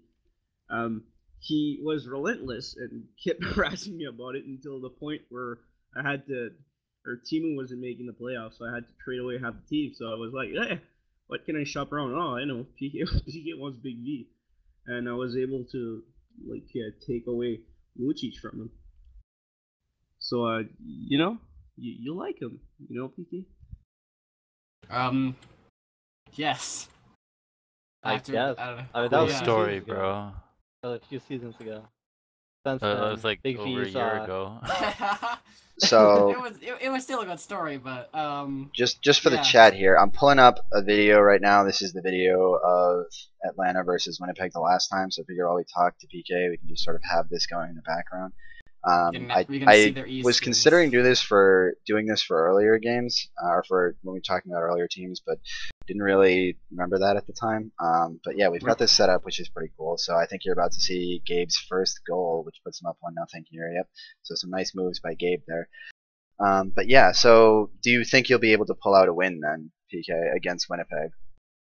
Yeah, if we keep our heads in the right place and don't give up after they score a goal, yeah, I think we have a good shot. But no, it's basically a 80% mental game right now, where we have the skill, just gotta keep her. So 3 times before heads in it. you gotta repeat the G.I. Joe thing, where if knowing is half the battle, and if you go in knowing that you're gonna lose your head after you get scored on, you're not gonna win. So yeah, I think the main thing, you guys have the talent. You got you and Net, and then Gabe and Lucic on forward, which on paper should be a fantastic. Actually, Gabe plays lineup, defense. so. To interject there, Gabe's been playing defense, which actually I do think is the better idea for that team, because I think you spread out the talent there. I mean, that's really the big thing. Like, you have somebody who you trust on both ends of the ice there, and I think that's a big difference rather than just having Gabe and Lucic, who are players who have been in the past known for getting caught too hard on the forecheck and not necessarily back-checking as much as they should. It makes it better, I think, to have them a little bit more spread out, and also makes chemistry a little bit easier between them because they're not necessarily competing for the same pucks, given that they play similar styles. Yeah, it's definitely good to have the talent spread out, but Whether or not having Gabe on defense is a good choice for the team, that's another matter for another day. I think the difference would be whether Gabe's on offense or whether he's on defense. When he's on offense, maybe he's caught too down low forechecking. When he's on defense, maybe he's caught pinching a little bit too much and giving up odd man rushes. So it goes both ways. Where is Gabe going to be the most effective in terms of being able to manufacture offense? It's hard to say because the way I see it, Gabe and Lucic are both very skilled at breaking out the puck, but they're also very skilled at turning the puck over when they're breaking out the puck because they're trying to do too much. But if you put Gabe up front, then he might be caught on an island because he has no one to break it out to him. And same goes for Lucic. I honestly think that Atlanta may be more successful going with last season's strategy, putting Lucic back on defense and putting Gabe on offense. I think, yeah, that's actually not a bad idea. That's a nice little, some good advice via PK, because that actually worked out really well for Lucic. Yeah. I mean, I think PK. Well, I don't know. He's kind of a bum. he sucks.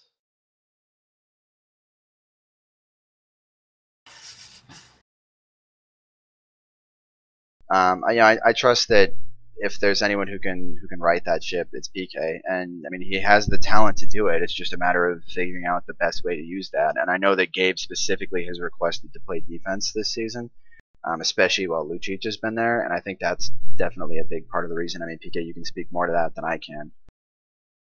Yeah. It's like I said, it's been an interesting atmosphere in the TS before and after games, and kind of gets a little out of control, so to speak. But I try to, kind of get everyone in line there, and yeah, like I said, maybe that will happen. Yeah, it all depends on what the players do and whether Gabe actually plays defense, or if he's just gonna keep going up and keep turning it over and that kind of thing. But it's gonna be interesting to see what happens with that team, whether they right the ship or continue on their downward spiral. It's going to be an entertaining show either way. Of course, I'm looking forward to it. The perfect storyline: Fuzzy Wuzzy retires. Our GM. Hero bring PK. It back. Gotta bring it back. Playoffs. Can they do it?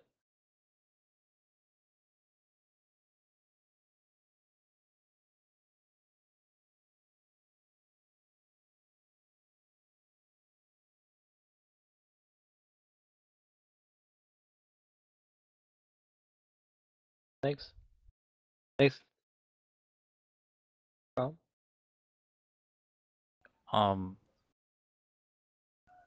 One last note. Yeah, I kind of wanted to get if you have any comment on the Slugger retirement that happened this. Anything you wanted to add about that? Mention that actually. We should also maybe talk about the Hef retirement too, as the topic on the podcast.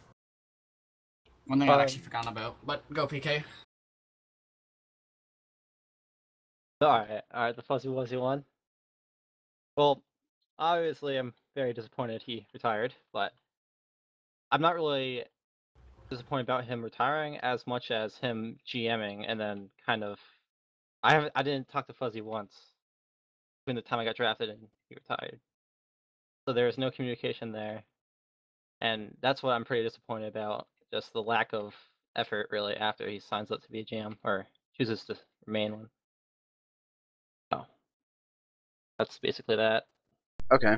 And what are your thoughts, as Dalfan said, about Slugger retiring? Slugger, yeah.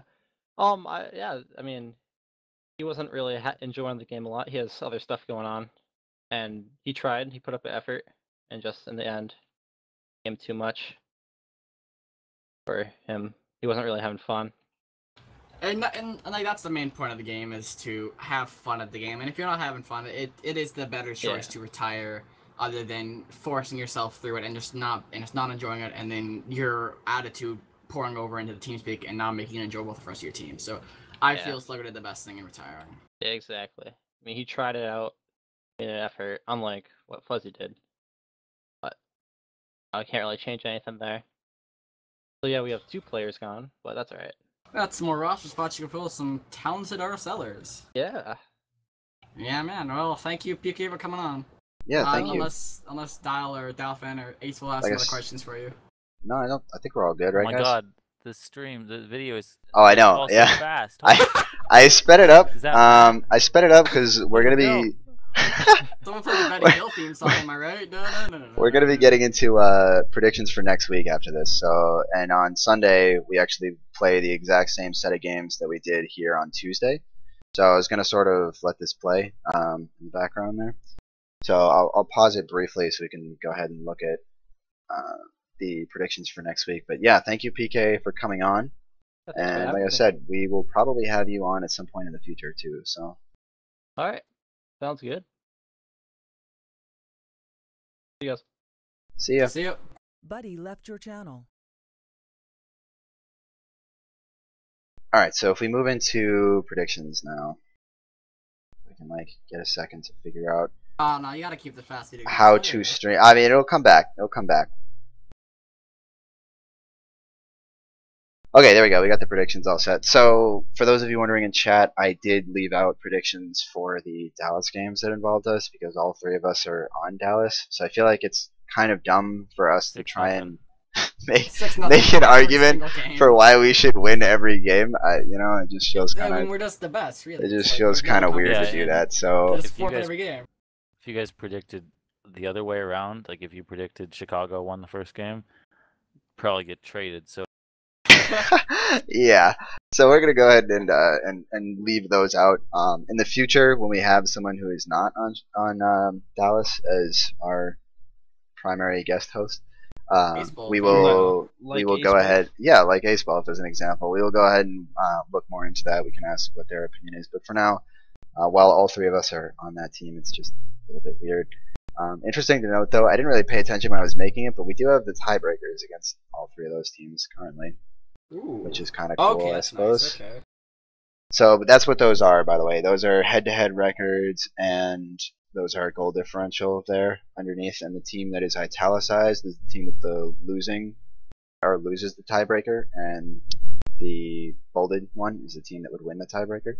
So we'll go ahead and continue talking on sort of the game we were talking about there, which is Winnipeg versus Atlanta again. So I will start. I had Atlanta in this game. I noticed I'm the only one of the three of you that picked that, or the three of us, I should say, which is, at least in my mind, kind of strange. I do think Winnipeg is going to be able to pull like their season back together. I just, given how it looked against Atlanta the first time on Tuesday, I sort of have my questions about whether or not I think they can really pull it out, even with BigV there on Sunday. But obviously anything can happen. However, you two seem to sort of swing the other way. I mean, can you guys speak to why you felt that way? Dalfan, do you want me to go first, or do you want to go first? well, based on order, I go first. Oh, Vaughn, aren't you just a special little snowflake? Yeah, I am. I see this series as probably being one of the most volatile of this week's, considering you have two underperforming teams, Atlanta, who has Lucic and Gabe, who are extremely inconsistent, and their record probably is dictated largely by whether or not they score the first goal. So I see Winnipeg as shaping up and trying to turn up after a very, very disappointing week for them, which was last week in which they didn't get a win. I don't see Atlanta coming up with this. Assuming that I think Winnipeg is better now than they were before, considering Matt wasn't showing up. So if that makes sense, considering Winnipeg acquiring BigV versus their roster, their lineup without Matt is an improvement, and I think that will be shown on the first game of the week. I think it should be important to note here that all of these predictions were made before tonight's games happened. So just leaving that out there for anybody who's watching. I won't allow you to change your prediction at this point. I'm gonna leave you locked in. So I'm sorry, but you're stuck. So Oh, You wow. can change it, can't you? You can totally change oh, it. I You could just change it. copy and I could paste. change This it. is like a Right, I could change it right here. Like I could just, Yeah. I don't know, get rid of that if I wanted to. But no, you guys are stuck with the predictions you made. Alright, so if I can make my predictions about this game, I think Winnipeg pulled it off. I don't think Lightning strikes twice for them. It might have. I'm not saying that the win against Winnipeg was a fluke. I'm just saying with the roster now, it's gonna be a much different scenario with BigV and Burn. I think it's definitely gonna be a tough game. As you say, it's gonna be a volatile game. There might be some BM in chat. Who knows? I definitely think there's gonna be some trash talk in the game, but I think Winnipeg pulls off the win. Maybe 4-2, maybe 3-2. It's gonna be a close game, but I think Winnipeg's gonna pull it off just because I don't think Atlanta can hang with them defensively, in my opinion. So one thing that's interesting to note, again, like I said, this is the exact same lineup that happened on Tuesday of this week. And if you look at it, it's actually 6th and 5th seed playing each other first, then 4th and 3rd play each other, and then 2nd and 1st play each other. And the only difference this Sunday is going to be that Toronto is now number 1 and Philly is number 2. But the last time this happened on Tuesday, the higher seed lost all of these. So Winnipeg lost, Dallas lost, and Philly lost in all 3 of those games, which I find interesting. Obviously, the point differential between each of those pairs of teams is pretty close. Like this is what makes this game day so fascinating in my mind, is that we just have 3 matches between teams that are so evenly matched, at least on the standings. So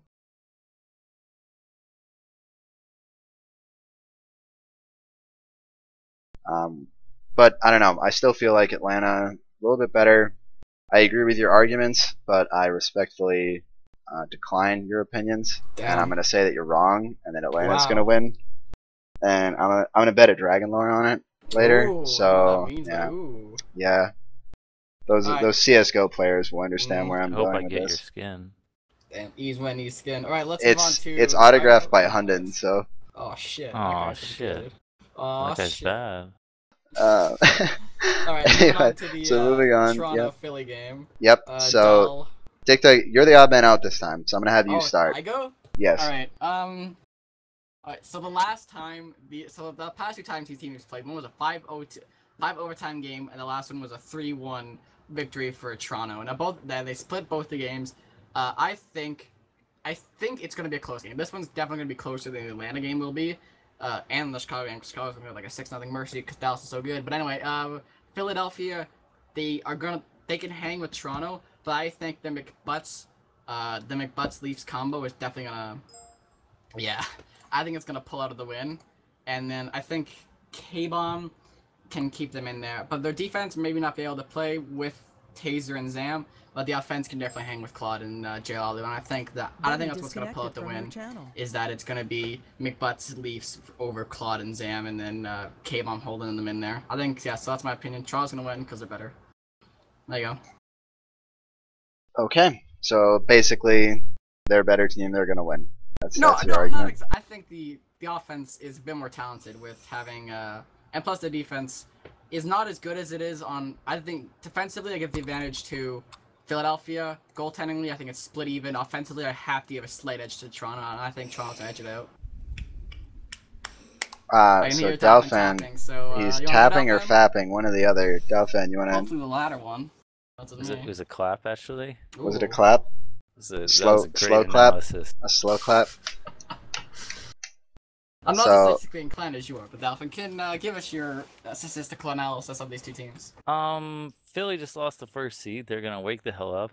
They had a warm-up game against us playing with their new roster, and they're not gonna take for a team that was projected to be the last going into the season. I'm pretty sure they were one of the worst in the preseason. Dick McButts has been making games that he isn't really supposed to make, considering going into the draft. That's not going to stay the same, so that's a question mark, and without him, it's going to be really hard for them to continue winning games, even though they have managed to win some games. I recall the one Chicago game, which they managed to do, I believe, without McButts, but beyond that, Philly is not going to take getting beat by Toronto twice, and they're going to wake up and get that first seed back. Yeah, I have to agree with you. And I mean, I don't want to take away from anything that Toronto has done so far this season, because they've come a lot farther than I think anyone expected to, including themselves. But I do feel it is necessary to point out that of their 7 wins, 2 were 5v4 and 1 was a forfeit win. Like, they got a forfeit win against Atlanta. So I feel like it's maybe not exactly as accurate as it could be where their place is in the standings, but I think at this point they've sort of cemented themselves top 2 so far. So it's kind of hard to really knock them down a peg. But I have to agree with you, Dalfan. I have to agree with your analysis. I think, especially on paper, that Philly is the stronger team. And having Jay Lawler there for more than one game, plus having Taser there, not having the whole hectic 4v5 beginning, then restarting the game, like a lot of that, I think, put aside, take away all that pressure and that stress, and you're going to have a Philly team that is much more geared and ready to go than they were necessarily tonight. So I really do think, like you said, I don't think Philly is going to drop another game to them. Certainly not in the same fashion that they did last time, losing 3-1. So ultimately, we'll see what happens. But I do think they're going to pull out a narrow game. I'm going to say it's a 1-goal game. I won't say it's OT, not OT, but I'm going to say they're going to win 3-2. I'd say 2-1 in regulation. Yeah. Ooh. Alright, let's move on to Tuesday's game. Unfortunately, Atlanta versus Dallas, we can't talk about that. So we'll go straight to the Philadelphia Winnipeg game. Well, we can talk about it. I mean, we could talk about it. Weird, but I don't think we should. Nothing. I will say that 6-goal differential probably won't be the same. Probably won't be the same. I think we're going to be a lot lower than 6 goals one way or the other. 6-0. Yeah, 6-0. I think the game's going to be closer. 6-0. You know what, Delph? We're gonna lose. We're gonna lose. Put that Dallas Star logo under my name and that. Oh my god, I should. I don't know what NA stands for, but I just want the Dallas logo there. Yeah, I got you. Hold on. Is it non-alcoholic? What is that? All right, I got you. So going on to Philly versus Winnipeg now.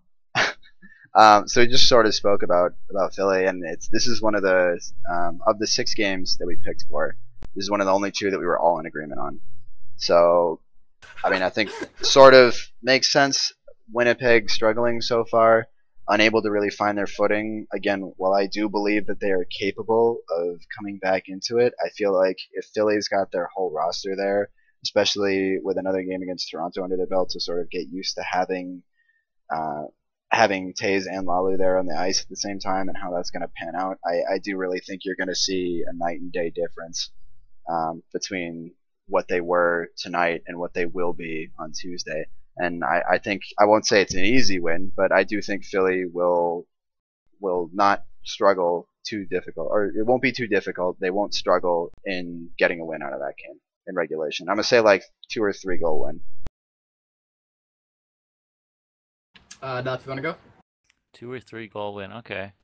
I have to agree with that. Even though Winnipeg is a desperate team, which I think might be a wild card for them, because right now they're 9 points out of the playoffs position, and so considering that, this is probably maybe we still have 11 games left, but this might be a game where it's one of those games they lost games earlier in the season that they should have won. Now they're going to need to win games that they should have lost. So. Despite that, I do think Philly will still come out with the win. I think they're going to mold the same reason why I predicted them over Toronto, even though Toronto's the #1 seed. Getting Taser back with question marks regarding Big V's attendance, and with question marks at forward for Otto, who has been underwhelming so far, and with question marks in net. So between all those factors, I think it's a pretty easy prediction for Philly to come out with the win. And moreover, Philly has won already 2 games against Winnipeg, so historically that checks out as well. I believe one of those games might have been a 5v4, or at least one of them was a mercy. I do remember that, I think. It might have been a 5v5 mercy, because I do believe they don't have the entire. Yes, I believe it was. Yes, that is correct. But the other game, I think, was only 2-1, something like that. I think it was 2-1. I think it was early on in the season they won 2-1. Pretty sure. Let me find that stat. I'm gonna try and find it before you. It was okay. That's one right there. Gay. It was. You're gay. Yeah, it was 2-1. 2-1. Day 2, week 1. Day 2, yep. So it was Tuesday of week 1. And then the very next game they played, they immersed them 6-0. Yeah, so obviously a bit of a difference there, but I believe the 6-0 game, they did not have their full roster there. I mean, obviously Matt wasn't there, but they did not have, I believe it was either Otto or Bo or maybe even both. One of them was not there, if I remember correctly, so that's going to factor into it. And having BigV show up where Matt didn't last time in that 6-0 game, I think is going to be a very big difference too. So moving on to Toronto and Chicago. I know your prediction. No, I didn't. Yeah, it's fucking on the stream. Yeah, but I didn't say what I didn't give my fucking opinion about it. You made a complaint about, you said one was a mercy or something. Yeah, that's not me saying why they'll win. Oh, get on with it already. Oh my god. Oh my god. Okay. Okay. So. Oh my god. So this game. Yeah. Chicago and Toronto. We're moving on because your opinion just doesn't mean that much to me. Alright. Your opinion just doesn't mean that much. Let's be real.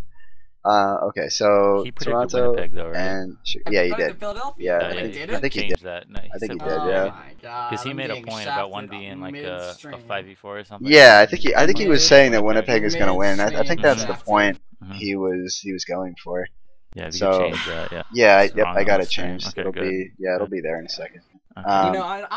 Maybe I'll Dick, I swear I will mute you. I swear I will mute you. Anyway, so I'm the lone one out here. So this is gonna be hard for the Chicago fanboys in the chat. But I'm putting my money, I'm putting my skins on Toronto this game, and I'm thinking my reasoning for this is that I just have this gut feeling that Matt isn't gonna show up. And of course, now that I'm saying this and he's watching, like he'll probably make it a point to show up. But I kind of feel like Matt's not gonna show up, and I think if Matt doesn't show up, then Toronto, given the start they've had, I don't have a reason to not say they're a better team right now with how they've played. I mean, on paper, again, you can argue that the rosters are still more favored towards Chicago. You could certainly argue that point, given that Matt's not going to be there. But I just think that Toronto's been on a roll. I mean, they're on a 6-game streak, and Matt sometimes struggles with Tuesdays, as he just confirmed in the chat. So that's what I mean. Knowing him, like I've known him for far too long, I have this gut feeling that he's not going to be there, and that's going to cause significant problems for Chicago. It is the late game, though. It is. Chicago. It is. But Matt also has no concept of time because he lives in Canada. They don't have clocks in Canada. Damn, fucking hell.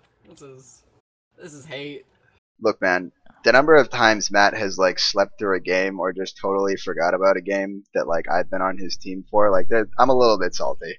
I'm a little bit salty about it. Just a little bit salt. There's a little bit. There's a little bit of salt there. Can you say Hartford? Hartford. Hartford. Yep. Hartford. That's it. The Whalers. Yeah, for my prediction, I think not only will Matt not be there, but also Dick McButts won't be there. And so it'll be a fight of the backups. And I think Chicago will prevail, having Kapanen and who else is there? I really wish I had a gif of like two people fighting each other with wet noodles, because that's kind of what I feel like it's gonna be like. Just two people just hitting each other with wet noodles. Hold on. Let me get that. There's gotta be something. But that's just like, based on your description of them not being there and the battle of the backups, I picture some wet noodles, just going to town. Hold on, let me get you a gift. Let me get you a gift. So, There's gotta be a gift for this. Go ahead, Dick. Why don't you actually spend time with your prediction rather than looking up things on the internet? Oh, fuck off. I think Chicago's gonna pull this off.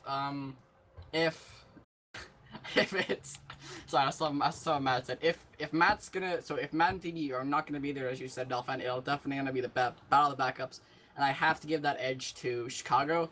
I think Chicago's players that aren't Matt are better than Toronto's players that aren't McButts. That's why I think it's gonna happen. I think it's gonna be, it might be a 2-goal game, maybe 3-goal game at the most. But at the lowest, I think it might go to overtime. But even then, I would highly doubt overtime. This is gonna mess up the stream a little bit here, but I'm gonna try and see if I can't like show this. That's like half of it. I can't like scroll this. This is obnoxious. So you're just gonna see the upper half of this. that's just gonna be that. So thank you, Dalfan, for your stunning contribution. That's Dalfan. Oh, So my God. that's what he's remembered for with this podcast. is that K-Bomb, gift. K-Bomb, I love your gifts, but unfortunately, I have my stream chat open on one computer and I'm streaming from the other, so I can't actually link what you linked there. So that doesn't It's a help me gif of too a guy much. flinging a noodle around. So yeah, I mean, I think you guys are sleeping a little bit too much on Jabba, Leafs, Johnny, and K-Bomb, especially.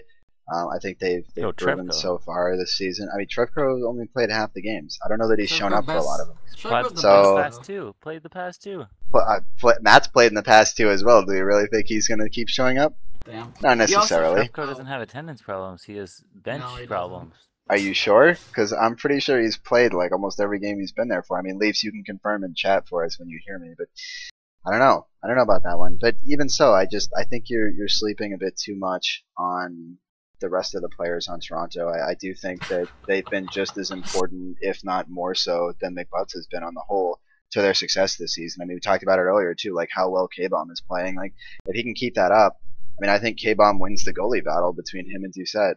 Yeah, So- that's what I. And then actually, no, the defense is gonna help Doucette. Sammy and whoever is defensive, I think maybe Crab are definitely gonna help him are gonna help Doucette.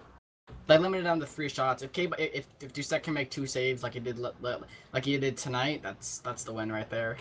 It's all the limiting shots with Chicago, and I think they can do that against Leafs and the backups.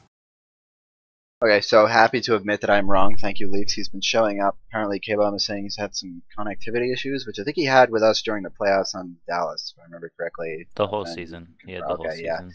So, yeah, so there's that. Keeping on the Chicago train, moving on to Thursday, we've got Philly, who we've talked a lot about, and now Chicago again. And we are across the board on Chicago. So, Dick Doug, you want to tell us why you think it's actually going to be Philly? Pardon? You heard me. I now have to advocate for Philadelphia. No. I was just messing with you because I you can thought do you that thought if you want me Winnipeg to. was going to win against Philly earlier. So I Yeah, just yeah. You're just hating you on like Philly. you like being the odd man Toronto. out. So You bet on God. Toronto. You bet No, on alright, Winnipeg. out of spite, I'm talking about. I'm Philadelphia's gonna win that game now. Philadelphia's gonna win that game against yeah, Chicago. I'm not letting you change it. I'm not letting you change it. God, I'm gonna say it anyways. Matt's not gonna show up. Matt's not gonna show up next Thursday, and Claude and Jalu are just gonna rip open some butts. Can I change it as well? Oh my God, you're both changing right I'd now. like to change it. Yes. Yeah. Oh my fucking God. I will Are we have a changing? Are we reaction changing anything else while we're at it? Yeah, We're I changing wanted to anything else? change Yours it. as well. Yeah, change yours as well. I'll go to Philadelphia Can you now. put a Dallas logo under all the Dallas games? from now? No. Yeah, I can put them under all the Dallas games, just like right here, like that, and maybe this. All right. put 'em Philly under it. over Chicago because it's a Thursday, and if I recall earlier, Kapanen can't make Oh, that's Thursdays. also true. Actually, Kapanen can make next Thursday and the following Thursday. Change me back. I don't know. I think Philadelphia can pull off the win, even if Matt's there. It'll be tougher if Matt's there, but if Matt's not there, it's gonna be Philadelphia. I'd just like to point out that Dick was the odd man out 3 times tonight, out of 6. I was the odd man out twice. Dalfan never was the odd man out because Dalfan's a No, he's just a conformist and he fucking never has his own bandwagon. ideas. A conformist. I made Yes. I made these decisions alone. Oh No, my Dal, God! Your Please, decisions do please. not influence That's mine correlation, not whatsoever. causation. That's correlation, not causation, guys. Should we bring Hippo in here? Oh my God. Anyway, I believe that Matt is going to show up. I believe he's going to miss Tuesday, What? and then he's going to. I believe he's going to miss Tuesday, and he's What's going to it- come roaring back. He's going to come roaring back, and Chicago is Should we predict how going many points he's gonna get? to win that game. I think Matt and Cap, and especially with how they played tonight, I think Matt, Cap, Crab, and Matt, Cap, Crab, and Sammy. I said Cap twice. Trying to remember who I said. Sammy is the last one. I Yeah, that's really what do you said, think. right? I'm just saying from a skater perspective, I think they hold a significant advantage over Philly, and that's not meant to be a slight against Philly in any way, shape, or form. Philly's playing incredibly well as a team, but when you look in terms of just raw talent, I think Chicago.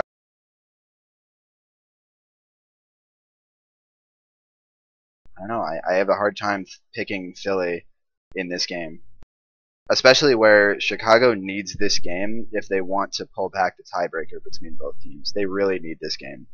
And that game could be especially important depending on how the rest of the week goes. Because if we win 2 games this week, including the game against them, and Chicago loses, like obviously that game and their other game against Toronto, they could need that point or those 3 points in that game to stay relevant in the playoff hunt for a top 3 seed. So that could prove to be an important factor. Okay. What was that you just said? Could you repeat that whole thing? I was looking at GIFs of lions roaring actually this whole time. Alright, Dalfan is the worst guest host ever. Can we replace him? Do we have like someone else we can replace him with? Let's just fucking We'll just get a poll. We'll just put a poll at it like in his. We'll just have like Tim straw the poll. Poll? No. Yes, a straw poll. Alright, to we're remove not Dalfan. doing a straw poll. Straw poll to remove Dalfan. The only 2 options are Dalfan's bad, Dalfan's worser. So keeping it moving on to the final game we're going to talk about anyway. Atlanta versus Toronto. And Dick Doug, you picked Toronto here. Mm-hmm. Can I talk now? Am I allowed to talk? Yeah, you are allowed to talk. Alright, so I think there's no way Toronto loses this game to Atlanta. I think Atlanta is sorry, I think Toronto is too good to lose this game to Atlanta with if McButts and Leafs are both there and then the entire starting roster for Toronto is also there, it's gonna be a very one-sided game. Wake up. If there's the backups there, I think they can still pull it off. After seeing tonight's games, and plus this also might change if there's any more trades coming, but I think Toronto can pull it off. With seeing tonight's game's footage, I don't think Toronto loses. I don't think Toronto loses that game. They're just too good of a roster to lose to Atlanta. Okay, just a side note, Tall, you are now blocked on TS because you poked me. So now you get blocked. I hate you. I just want you to know that. I hate you. He's Dalfan cool. Anyway, Dal, you should go ahead and link that straw poll in the chat. Alright, you already did. Good. Yeah. I missed it. Alright, so Dalfan, you went with Atlanta. Do you still feel that way after tonight? Yeah. It didn't sound very confident. Yeah, I do. Alright, justify this. Let's go. Hey, wake up. Well, you see, Atlanta's a good team. Okay. Okay. I can't focus. You see, Atlanta is better than Toronto without McButts. And McButts isn't going to be there. Upset. You got to pick an upset. I'm going with Atlanta. That's your upset of the week, alright. Yeah. But you already picked Chicago over Philly. I feel like that's an upset too. No, because Matt can't bet. But I mean, Matt. if you're looking at standings, which are important, right? I mean, standings matter obviously here a lot, right? So I'm talking like 6th seed versus 1 seed upset. Atlanta's gonna win. Damn. That's what I'm talking about. All right. Votes. Straw poll right now. I could use some votes. Atlanta players. Because I am currently not cool. What's your prediction on this? Yeah, so as you can see on here, I picked that fat Atlanta pick, that fat ATL. I'm gonna have to go with Atlanta. I think, sort of agreeing with Dalfan. This is a game where I have gut feeling Dick McButt's not gonna show up, which is part of the reason why I picked Atlanta in this one. And I think I saw Leaf. Leaf said in chat that McButts is gonna be there. Again, I said earlier, look, Leafs, honestly, I don't believe you right now. I don't believe that you know Leafs, that McButts is going to be there on Thursday next week. I don't believe you. So we'll see when we get there. I hope you prove me wrong. I think it's an I really do. I really do. Toronto, like I said earlier in the Chicago matchup, I think Toronto has a very good team. Especially without McButts. I mean, like it's easy to sleep on the talent they have there, given just the sheer names of the players. But they have a good team. Do I think it'll be competitive? Yeah, I think it'll be a 1-goal game. But I do think Atlanta is going to find a way to squeak it out. I think Lucic goes off. I think he scores four goals. I'm gonna say 4 or 5 goals on K-Bomb. So K-Bomb, if you're out there still listening, I'm sorry, but I'm predicting that you're gonna get lit up. So I love you, K-Bomb, I do, but I think Atlanta is going to turn it on that night. I think after struggling tonight and potentially struggling next week too, seeing how those games go, they might be desperation mode, because that'll be Thursday. That Thursday, by the way, is the trade deadline that night. So the games that happen that day are probably going to be pretty impactful in terms of if someone is going to get moved somewhere, if there's going to be another large trade, maybe not the same as that three-way, but that'll be pretty important, honestly. I think, yeah, three-way. We're in a three-way right now, actually, like while we're talking. Like, can you feel my hand under the desk? Hey-o. I'm down for a three-way.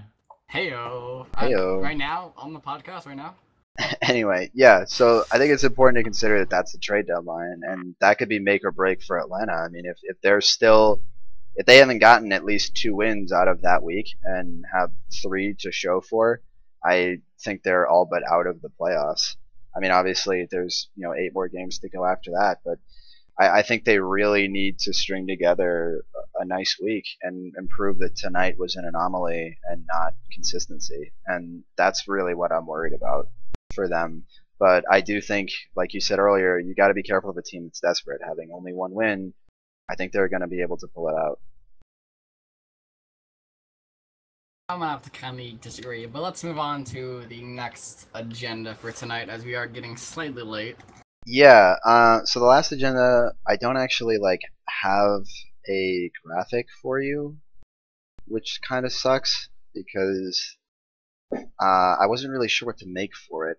So I spent a while thinking about it and didn't really get anywhere. Perhaps if this discussion comes up again, maybe I will make something for it.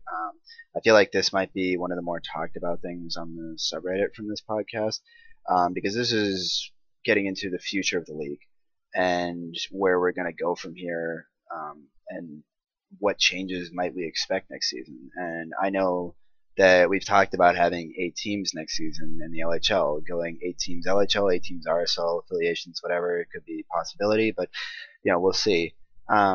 But that is something that a lot of people have been looking forward to, and I myself have been really excited to get to that point.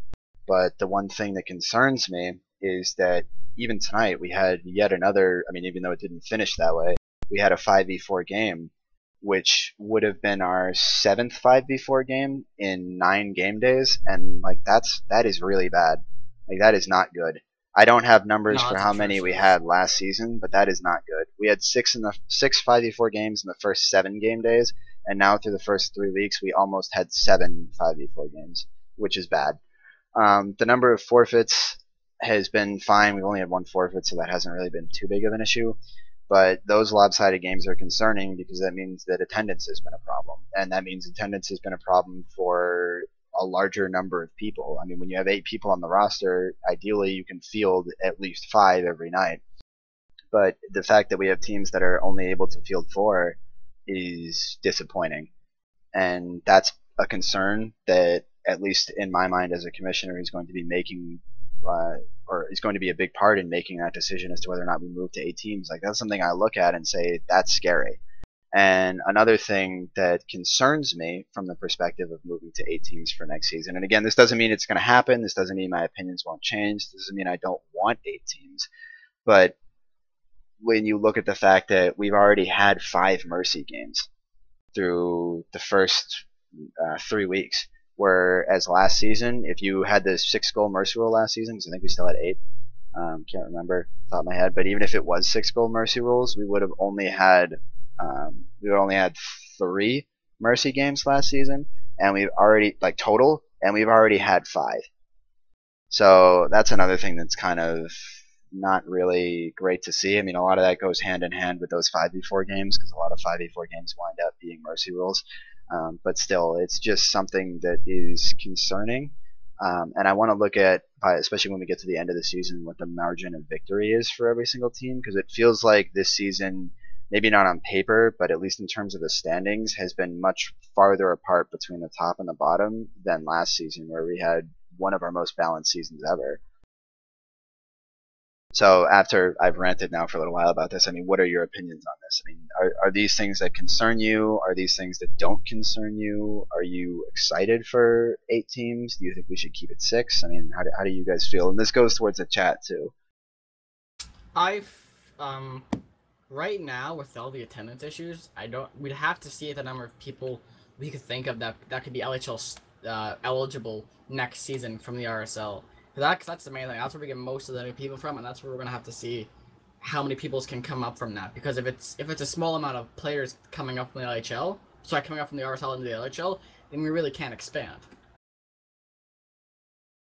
So we'd have to either bite the bullet, go to 8 if we did, and then we'd probably have what happened in previous seasons where we have 2 teams that are just atrocious and are at the bottom of the standings consistently, or we keep the 6, give it another season, and then go to 8 teams, which I think is the better idea. We let the surplus build up, and then we go to 8. Going off that, I sort of think at some point we have to like bite that bullet to go there. But that is a good point, which is that we've done 8 teams. We've done 7 teams once, 8 teams twice, I think, and then every other season we've had 6 teams. Don't quote me on that, but I'm fairly confident that season 3 was 7, season 4 was 8, season 5 was 8, and then when we dropped down to 5v5, we dropped back down to 6 teams. Yeah, that is correct. Season 4, season 5 were. Yeah. So if you look at the standings from those seasons, I mean, season 4 was a bit closer, but season 5, I mean, it was like you basically in both seasons you have the top 5 teams and you have the bottom 3 teams. And there is a pretty clear delineation between what a top 5 team looks like and a bottom 3 team looks like. And that's really sort of part of the problem I have, is that when you move into a situation like that where you have 8 teams, the level of talent is just not there entirely. You're spreading the talent out so thin that we're now going backwards in terms of single players can impact the game more because there's less good players on each team, if that makes sense. So that makes each good player that much more important.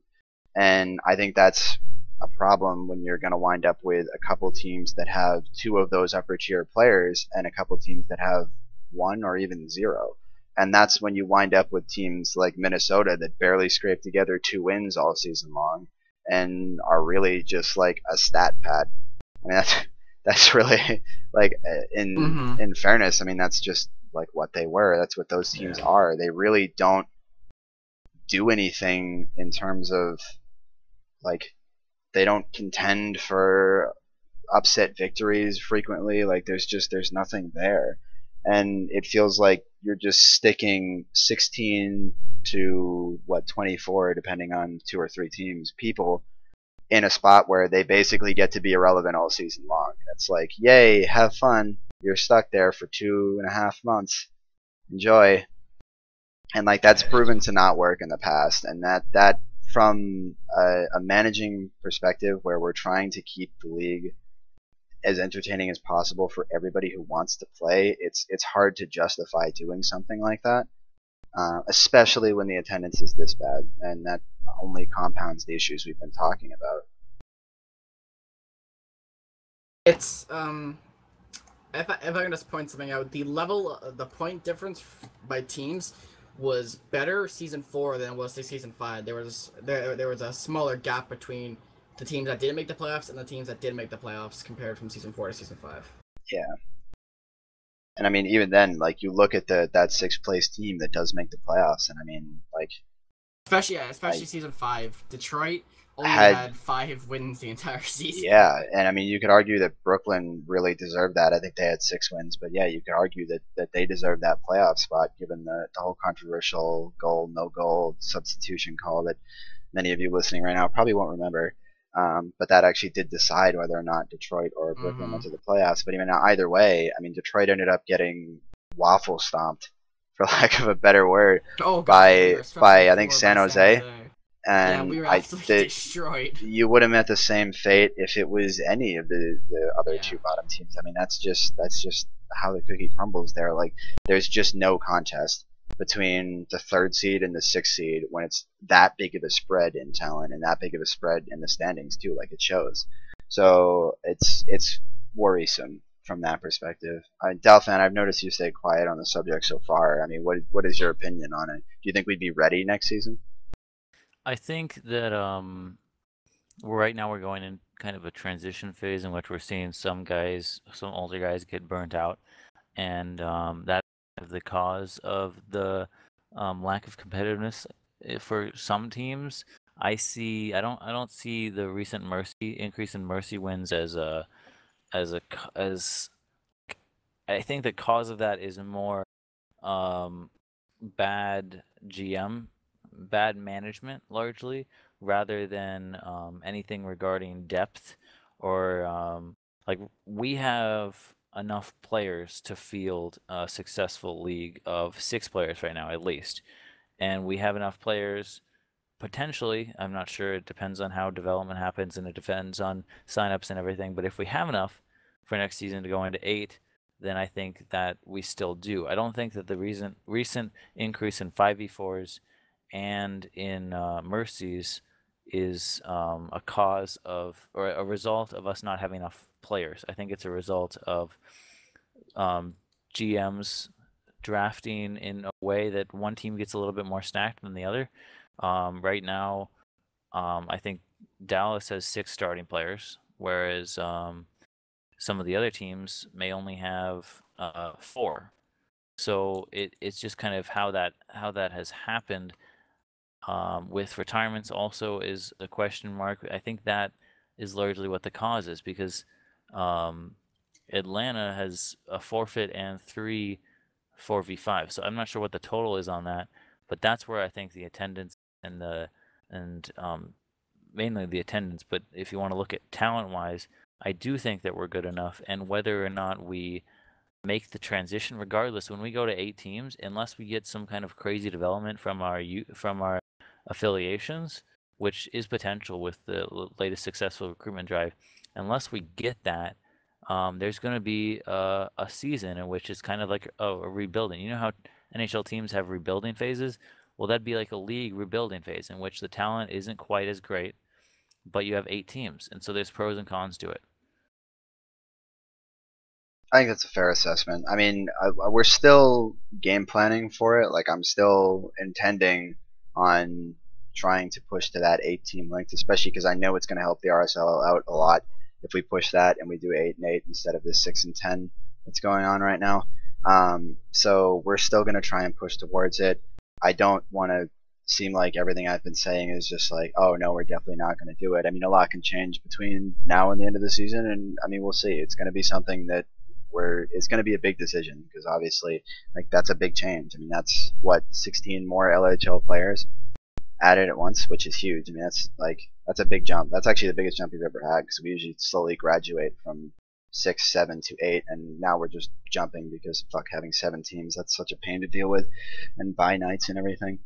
So, given that, I mean, some other smaller topics that I wanted to get by here, sort of on this same thing, is, do you think we'll ever see protections come up again? And do you think bidding is actually a viable strategy, or is that just sort of like a fairy tale idea that would be interesting and is never going to work?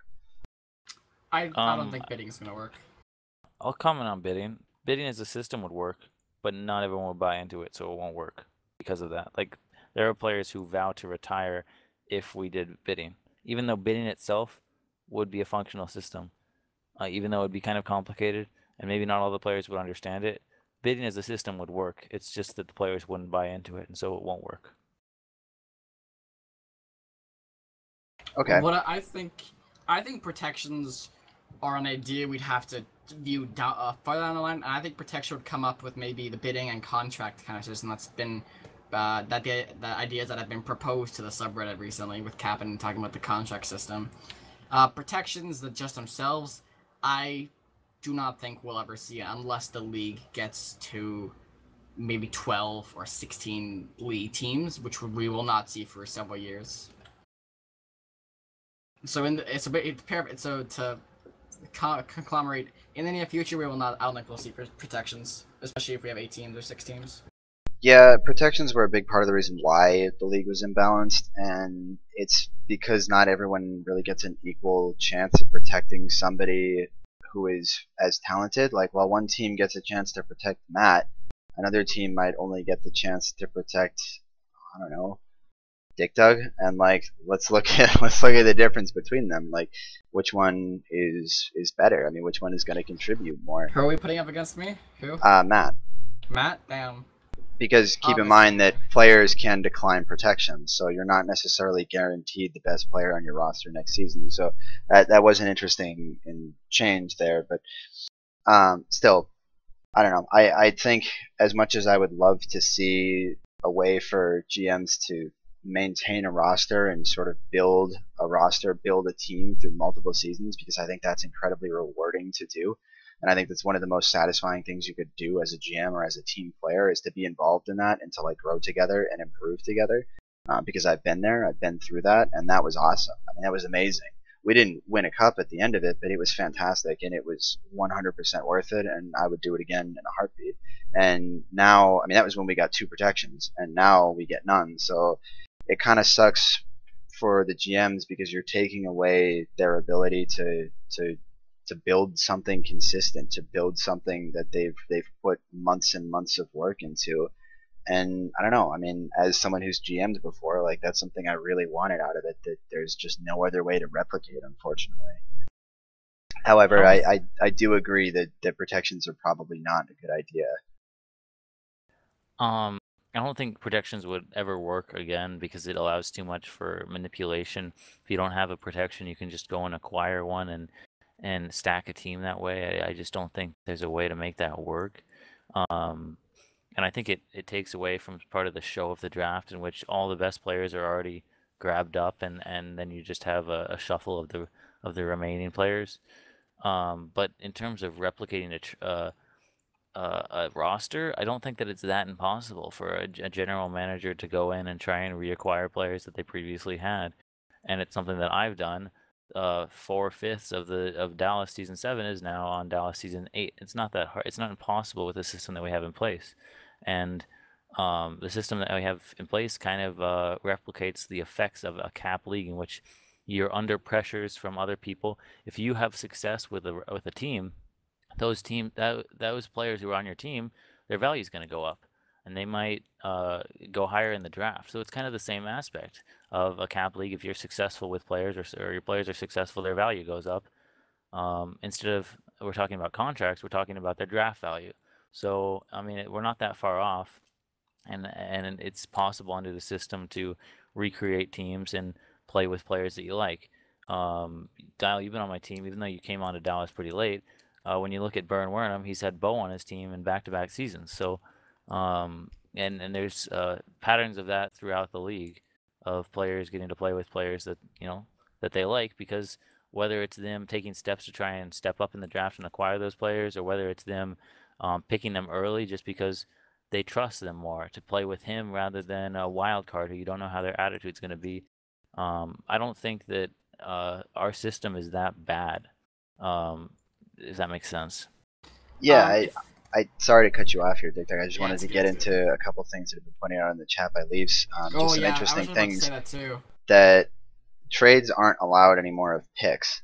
So when you consider that, that does change how protections would be handled, obviously, because you can't trade your picks away to get a different protection. So that's something that I think would be open to further consideration there. But also, as Leafs pointed out, if you have 2 protections on every team, you can then judge where their draft position should be based on the 2 players that are there rather than just the one GM himself. And you could argue that that would actually make it easier to figure proper draft positions for each pairing. Quite, yeah, that is true.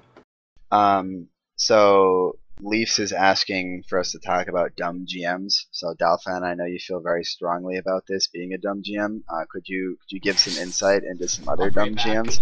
What was the specific question regarding dumb GMs? Honestly, I'm not really sure. I just kind of saw him say, "Please talk about dumb GMs." So, I was gonna say prior to that I wouldn't be opposed. I don't think the contracts will or bidding will work, but I wouldn't be opposed to contracts. If we had, say, you could sign one player at the beginning of the season, and you would have them, and then that would add to their value. Say you have them on your team, they have a 2-year contract. So if you trade them to a different team, they're going to be on that team again for a year after. I don't know. It's not quite protections, but it's a little bit different, and it's cemented, so it spins trade value and that kind of thing. I could see something like that working for teams who trying to cement a team a little bit more, but I still do think that there's question marks regarding potential abuse, or not necessarily abuse, but manipulation, and being able to use it in ways that is a little bit more malicious. Like, say, if one team suddenly got 2 players who have years, and maybe we have too much turnover in GMs, so somebody at the end doesn't really care what happens next year, and they trade away their player because it's not even going to be part of them, right? Stuff like that you can't quite prove is manipulation, but hurts the league in the long run. I can talk about dumb GMs too. To answer Johnny's question real quick, yeah, we're sort of tying it into the RSL. I mean, their fates are sort of intertwined at this point. Like, when one league makes a change, the other one kind of has to change as well. So there's differences that can happen there. But like I said, their fates are kind of intertwined at this point, because the success of one sort of depends on the success of the other. So I think Leafs is still talking to you in chat, by the way. Is that me or? Yeah, you. Yeah, I believe he's directing this at you, or maybe he's directing at other people in the chat. You know, honestly, I don't really know.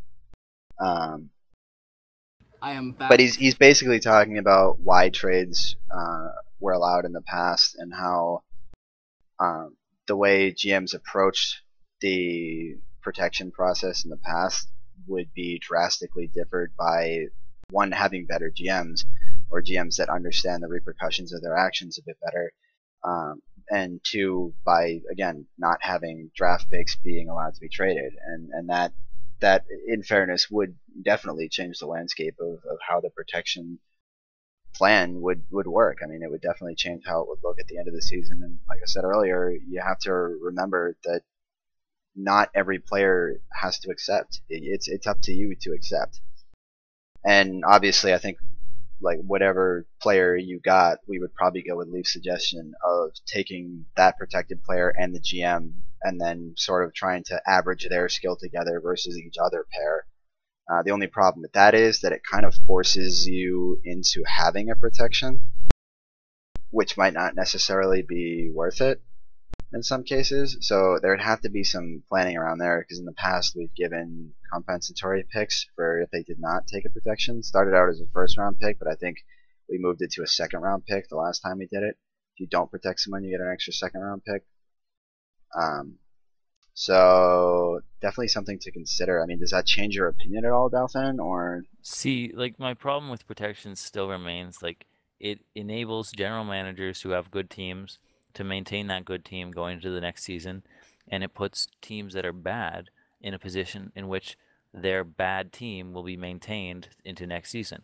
So the teams that were successful the previous season will continue to dominate the league, and the teams that were bottom feeders last season will continue to likely not have success unless a GM somehow managed to get in a good situation. Just like PK doesn't really have a chance on Atlanta.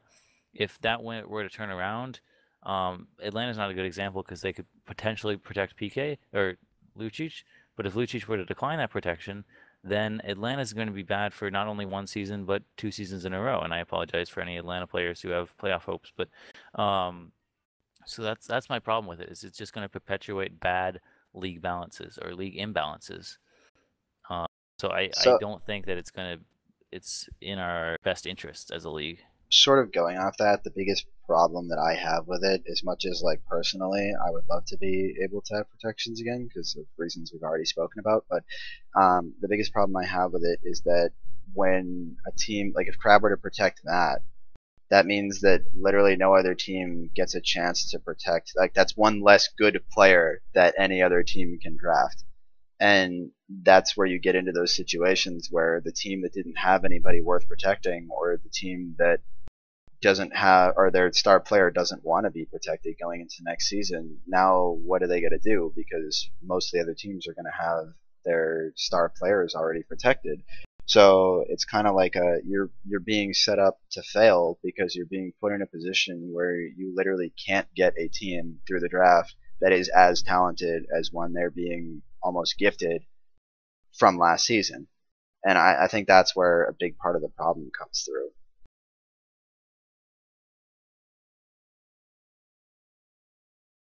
So yeah, what he said. Unfortunately, I joined in halfway through the conversation, but I believe you guys are we still talking about protections. And yeah, we're basically just wrapping it up. So okay. So yeah, so that's pretty much it there. Oh, one more quick thing before I get into the final longer thing that I wanted to talk about. Still, again, with future of the league, is having team owners and what that would do. I mean, this is sort of like an extremely rough concept. I put no thought into this whatsoever, but having a team owner that sits above the GM, and rather than having to deal with GM turnover all the time, you have a team owner who is largely responsible for finding a GM each season and going through like that, where you take away a lot of the league's input into who can be a GM and you let it sort of become more of a real style league where we have more influence over the owners, but not necessarily the GMs themselves, like as a league. I mean, is that something that do you think could ever work in any facet, or? Well, it challenges it makes the league more political, and it kind of challenges it. I think that the league would be best successful through league management and league deciding who is best suited as a general manager and that kind of thing. But that's because that's because I'm socialist, and that's how I view politics. Now, if we had somebody else in here, they might say, "Hey, if you leave the league alone, you let team owners, if they're like whether they're investing somehow in it or how they get set as a team owner." But if that's how they're established, there'd be people who say that the league will regulate itself, and those unsuccessful teams will find a way to be successful because they have an investment in it. Or I've done like extensive look into having team owners into monetizing the league, and bear with me, it's not anything too big, but basically it would be like a $30 buy-in for each team, and then you would sign the players to contracts, whether that's you would either sign the players to contracts and give them, like, it's not a lot, it'd be like $5, but that's all set, and so it wouldn't be based on, like, there's a max and a min set by players, but whether that's it or you have a prize pool to where the cup winning team gets 30 times 6 or 30 times 8, and then that is split among the team and the team owner. So if that was the incentive and the team owner was the one buying in, there's the incentive for the team owner to find a good, successful general manager. And then that's where the logic comes from behind being it the market would regulate itself, because who's going to pay $30 just to make a shitty team and lose? They want to compete just as much as the next guy. So, and someone's not going to keep paying $30 if they're just going to keep losing, likely. I find that to be a fascinating idea personally. I mean, I think that would be a really cool way to do it.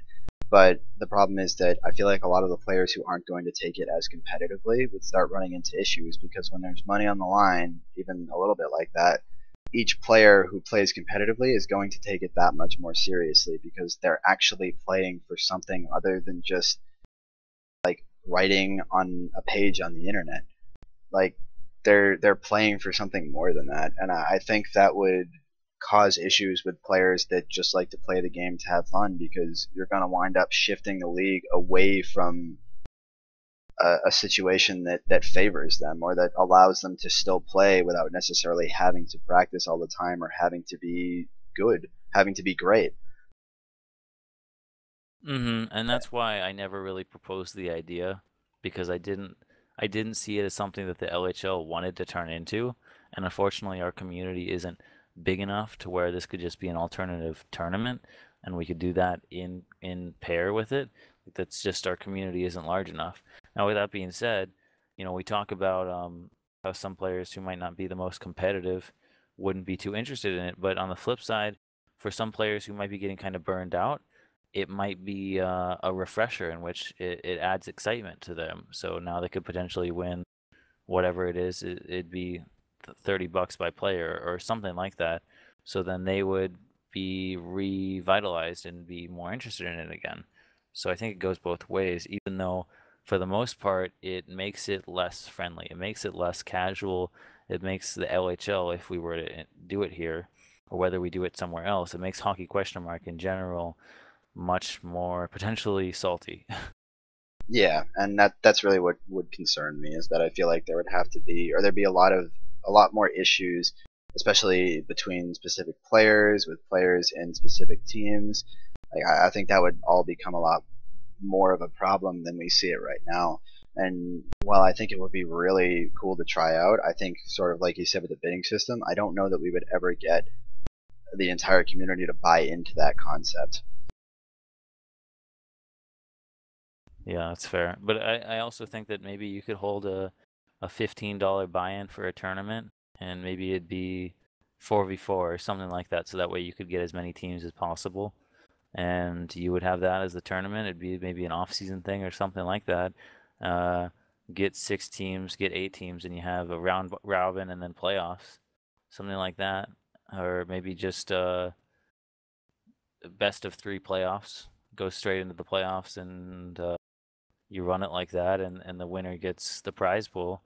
And maybe that'd be a good intro to a more competitive hockey question mark scene. Certainly a fair way to look at it. I mean, Dick, do you have any opinions on this? About paying for the league, like people paying, or like GMs paying for a team. Well, just like buy-ins and having money on the player line, buy-ins or basically. GM buy-ins? Who's GM buy-ins? It would GM be Players don't buy-ins? pay. technically owner buy-ins. There would be a Owner team buy-ins. owner who's buying into the league, and then he appoints a GM for himself. Okay. And Okay, then so how it works is the GM would buy in, and then the player would get paid potentially. They're basically getting paid because they get to play for free, and their payment is if they win, then they get a set amount of money. Whether that money, if it's an 8 players Matt, I per would say the team. owner would not play. I don't know if I'm not sure if we would have 6, but exactly how it would work. There's so many loose things right now, whether we're talking about a tournament or whether we're talking about what. That's a problem too. If we had a tournament and then somebody sees that there's a team of Matt, Dial, BigV, and PK, how many people are really going to enter that tournament when they know they have no chance of winning it? Yeah, So there'd have to there's be a a few. lot more like set, or a lot more rules and whatnot set around that. So keep in mind, everyone who's watching, it's like this is such a rough idea. I mean, it's just something sort of interesting to talk about, really, as to whether or not it would ever work. I mean, what it would take to work. Yeah, and it took us 7 seasons probably before we had our most balanced season. It took us a lot of seasons to iron out things, and last season we even have a problem with the trade deadline being too late. Like we're still learning things even as seasons go on and on. We have a lot of experience with this, so when we're making a transition like this, there's so many different things that could possibly come up, which is probably why we've stuck with our system that worked for so long. I'd also be interested if we had a tournament to where we had to buy in as a player, and then basically it would shuffle you entirely. So you get set on a completely random team, I and feel like then people wouldn't buy into that though, because I feel like really, there's because I feel like if you're buying in as a player and you're just getting put on a random team, like there's a chance that you're going to get put on a team that is stacked as shit, and there's a chance you're going to get put with a bunch of people you hate that aren't that good. And I don't know. yeah, I but feel like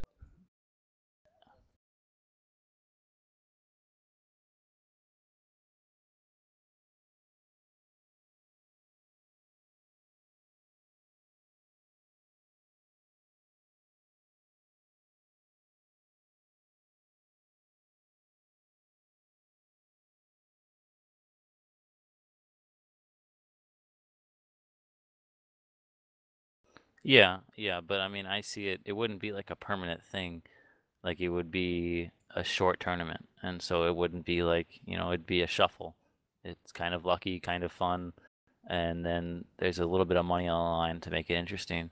Whether you do that or whether you do 6 teams or 8 teams and GMs buy in, you have a really quick draft, and then the players don't have to pay anything, and then whether the GMs get the money or they split it with the starters or what have you.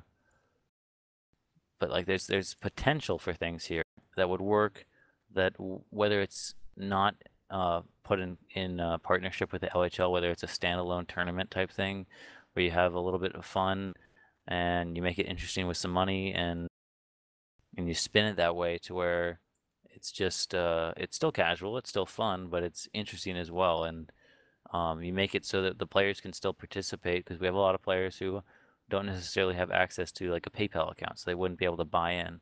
So you make it interesting by making the GMs pay, and then they pay a portion of the winnings to the players because the players are playing. So then they get that free buy-in potential at money when they're not doing anything. They're just using their services basically.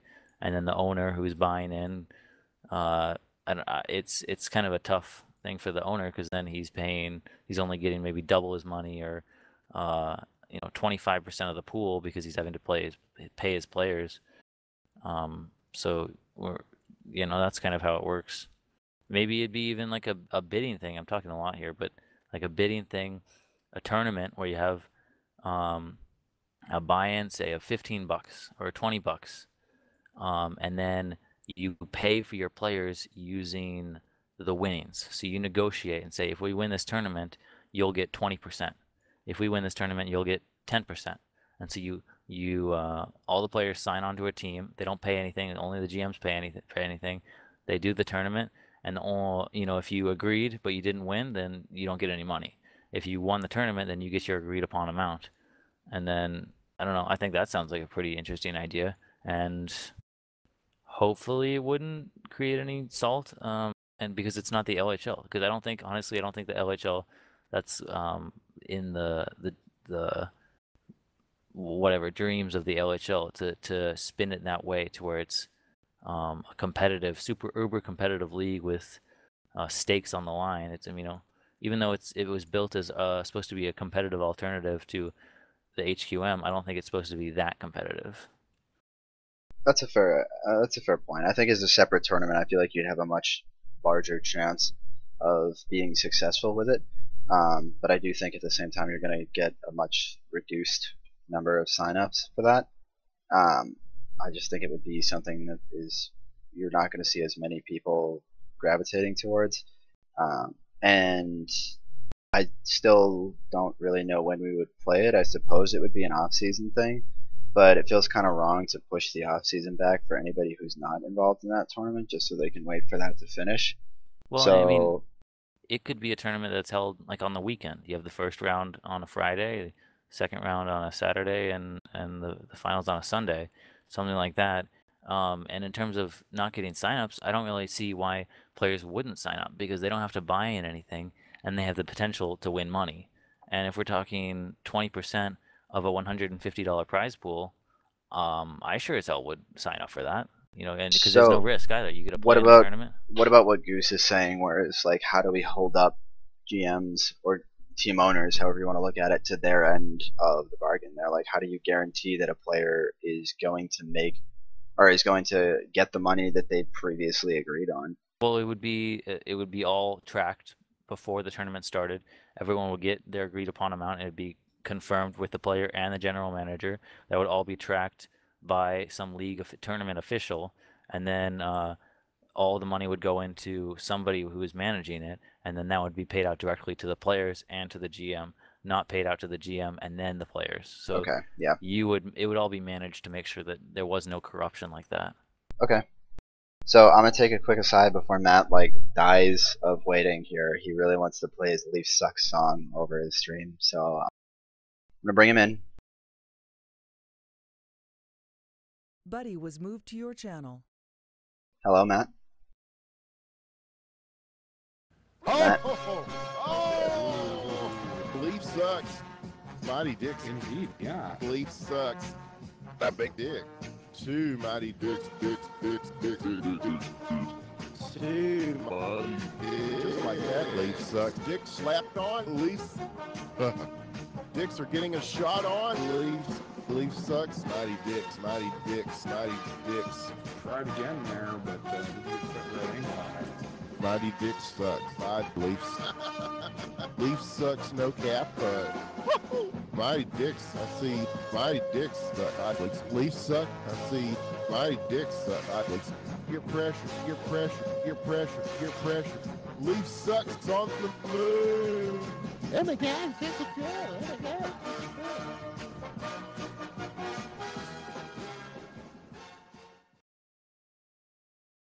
I don't even have words. That was 10 can't out of breathe. 10. That was 10 out of 10. That was so Again, well do done. it again. Do You it need again, to please. you need to show Winters that.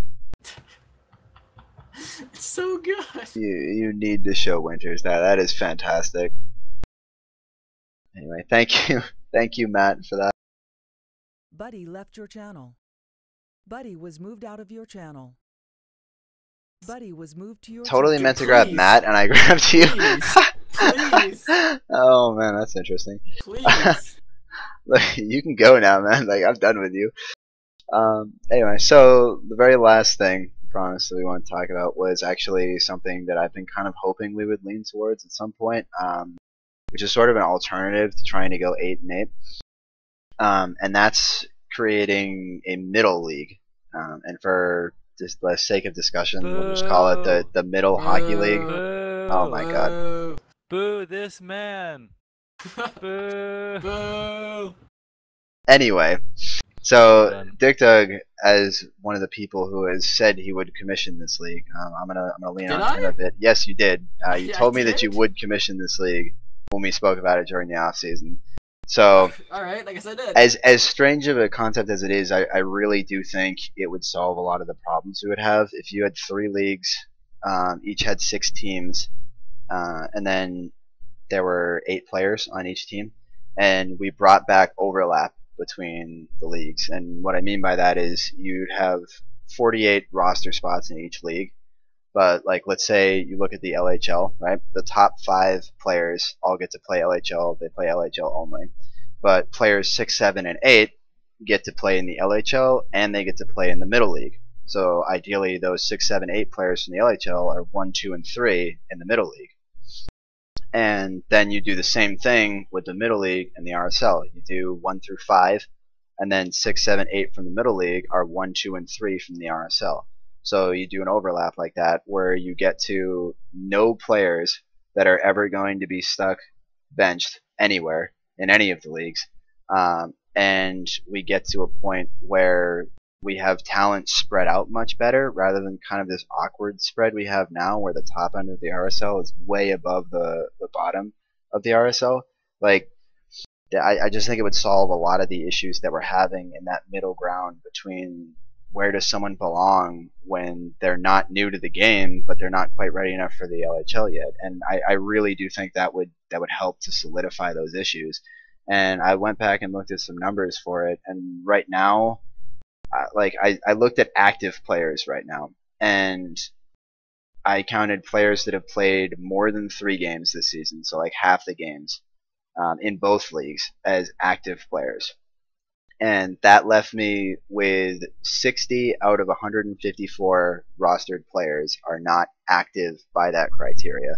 And obviously that's not entirely accurate, but that's going to leave us with, like, you could assume like roughly 100, maybe a little bit more than 100, like assuming that some of those players are going to be more active later on. And if we were to do that 3-tiered situation with 3 leagues and overlap, you have 108 total roster spots between each of the 3 leagues, including overlap and everything like that, which is right about where we're at already with roster overlap, or without roster overlap. So I feel like it would work out really well, again, for just the balance of the leagues and keeping everyone playing and not having these players stuck in that awkward spot where they just can't they can't play, they don't fit in just can't somewhere, like, and then we don't have that, oh, you can't play in this league because we say you can't play, or you can play because we say you can play. You eliminate all of that. I really do think that that is the best solution to all of the problems that we've had up to this point. I think the biggest negative to it is, at least from my perspective, is that it's an entirely new management system, so we'd need entirely new commissioners, we need entirely new Google Docs, and even more of a bigger problem in my mind is we would need an entirely new time for them to play, because I don't think we're going to take games away from the RSL or the LHL, so where would they play? I mean, so now that I've sort of ranted and described what I wanted to, I mean, Dalfan, you clearly don't like this idea.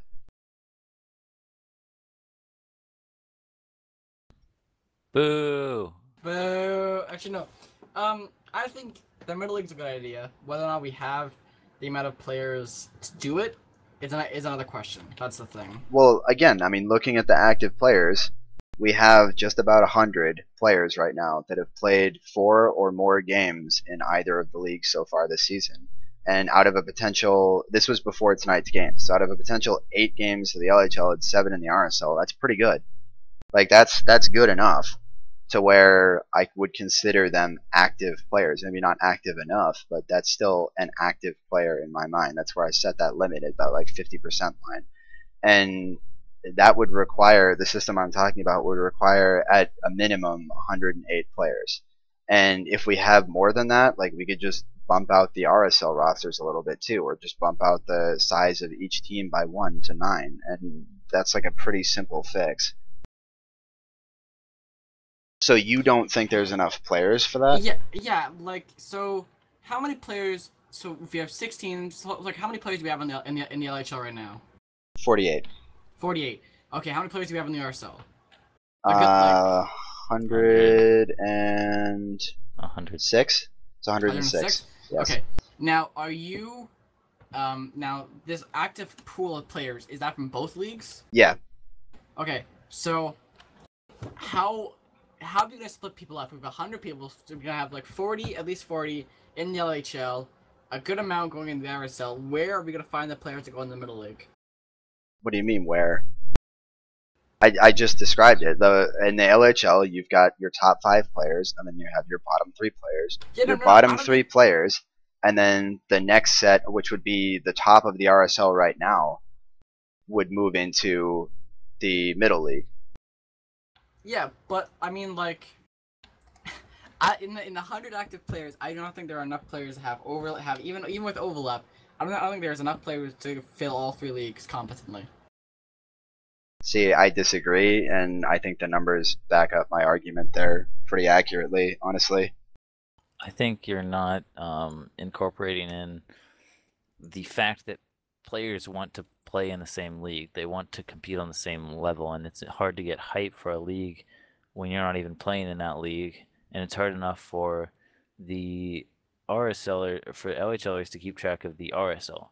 And I'm a person who spends a ton of time in the Hockey Question Hour community, but I can't tell you a damn thing or two about the RSL. I can't imagine what it would be like if we had 3 different leagues. And with that being said, it's hard to...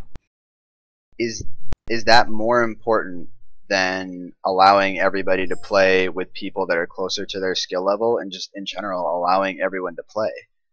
Yeah, because it's now making a situation in which players can't play together, and it's hard for players to get excited about it when you're playing in there's 3 different 4-team leagues basically. I just don't really like the idea, because I think it takes away from the camaraderie that is playing in the same team, playing in the same league. I think that we're better off doing 6 and 10 or 8 and 8, pushing to 8 and 8, than we are trying to split up all the leagues, finding management for all the leagues, finding balance, finding streamers, finding stat tracking for all of those different things. Yeah, and I agree that would take a lot of work. Like we had discussion about this before. Like, and again, game time's another one. It's just is a big point. Like, there's a lot of work that goes into keeping a league running, and I'm sure anyone who's been a commissioner or who's even helped out to a decent extent can tell you that. Like, there's a lot. So this isn't something that would come easily, nor is it something that necessarily we would ever even do. But I understand where you're coming from in the whole camaraderie aspect, but I feel like it would be more important to have everyone involved than to necessarily have everyone involved together under the same roof. Like I really think that like the more opportunities there are to just get involved, period, is more important than being able to play in the same league. I mean, how many NHLers actually give a shit about the LHL or AHL after they've moved up and out of it? I mean, they're focused on the NHL. There's an entire separation there. It's not the same. It kind of is, though. No, it's not. In what way isn't it the same? Comparing a community of 200 to a community of which, if anything, should benefit. If anything, it should benefit us because it would be easier to still feel like we're a part of the same thing together because it's so tight knit. I mean, we're looking at 100, maybe a little bit over 100 active, as in like 50% of games or more, NA players. I just don't think you have, and plus you also like there's so much work involved in making a new league, and you have to and like where are you gonna put it? Where are you gonna find the game times to do it? Like, granted, we have enough servers that we could do it on the same nights as LHL and RSL, but you have to find the streamers and then the Google Docs. And all, there's too much work. Which is why there would have to be commissioners set up for that specifically. And I do think there are people out there that would and could do that. Hi guys. Yeah, Jabba, I brought you in. God. I brought Jabba in to represent. I brought him in to represent people that have been stuck on the bench, that have been told they can't play in one league or another, because I think it's important. I think it's important to consider them. Throughout the entirety of season 5 and 6, I participated in only 7 games. Objection. Okay. Keep going. Keep going. In that time, the only games I'd play in, I'd get like 1 or 2 minutes at a time. Sometimes I'd get a full period. That was nice, but I was deemed too good for the RSL, but because like the overall talent level, I was better, but my game wasn't developed for an LHL level. It was developed for an RSL level. But at that point, it just whatever team I was on, it was just not fair to the other teams in a 3v3 kind of situation. So I got bumped up, but stuck at the very bottom, to the point where I just I showed up as much as I could, but they're just, whenever I did, never really got a chance, and it really did suck a lot of the fun out of the game, which I feel like is what drives everyone to keep showing up. I feel like we would lose more people to situations like Jabba is in, and we would lose more people to the fact that the RSL is so lopsided that new players, if they are lucky to get playing time, just get shit on by people like Marchi or Novo. Like, I think we lose more players to that than we would ever lose to not feeling like we're in the same league with each other. Like, I understand that that is a relevant thing. I just don't think it's anywhere near as important as you're making it out to be. And along those lines, the RSL this year has lost a lot of players. The people that signed up to play the league that were really pumped with the new wave that just kind of stopped showing up because, well, I mean, they were given some playtime. It's a lot of people that need to be given a lot of playtime. It's hard to fit that all in 15 minutes. There's 106 players. So 106 players, 15 minutes on ice. It's not 60 minutes a game that we get to work with. So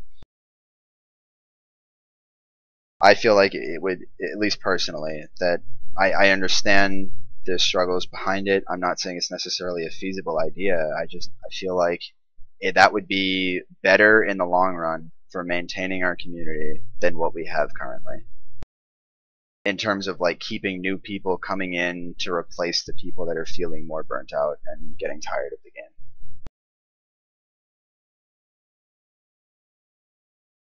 I feel like just right here in this little discussion, we're talking too much about the logistics, which should be figured out later. We just need to talk about the general ideas around the idea, like, because it's a good idea. I believe in the league of the third. I believe in the idea of having a third league for more players to play in, but I don't think we have enough players to do it. I think you would find the sure, you would have people sign up for it, but I think a good majority, because our player limit will be stretched thin. I think if we did another recruitment drive and got it immediately set up and got signups immediately in, then we See, can do it. But I don't think we you're have enough you're people still to do stuck it. on this player number, and I disagree entirely. We've already proven that there are as many active players as there would be spots in this league. Yet you're still getting hung up on the fact that there wouldn't be, and I just don't really see where you're getting these numbers. How many people? How many active players in the RSL? About I already did 60, 50? It's like 55 basically. 55. Or no, 60. It's 60. 60? It's How 60. many in the LHL? It's 40. Okay, are you gonna keep the LHL at 6 teams? Yeah. Are you gonna keep the RSL at 16 at 10 teams? No, the RSL would go to 6 teams. It'll go to 6 teams. Yeah, each league would be 6 teams. How? You'd have how would the 18 overlap teams in total. 18, right, in total, and between each of the leagues. And each league has 8 roster spots. But when you consider the overlap above and below for that middle league, there's only 108 spots to fill. And we had 170 signups for this season. And again, just over 100 players that have played in 4 or more, or like 50% of their games so far. Like I don't see where you could do it easily. I don't even with the overlap. 175 active people. I don't 175 active people. We'd have 3 times what we have right now.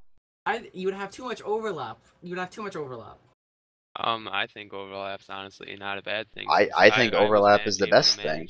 No, because then you have people. No, because then you have people who aren't good enough to play at the next level, playing the next level, and it's getting stomped on. It's getting circle skated on them. They're the bottom of the roster in the next level, though. Yeah, but if and the important thing is they can still play in a league where they still get playing time and actually get to develop, and you don't get people like Jabba that are stuck unable to develop because they can't get playing time in any league.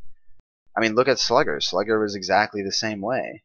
And by the time he finally got playing time, he was done with the game because it's been like 3 seasons for him. Like, what about Monty? What about Monty, who's been in the RSL for God knows how long at this point, just because like he never really gets his chance to shine. I mean, that's the one thing I feel like you're not considering, is that we made it to the LHL because the RSL wasn't even really a thing. And I mean, for you, Dick Dug, it kind of was, but the RSL was half the system that it is now when you were playing in it actively.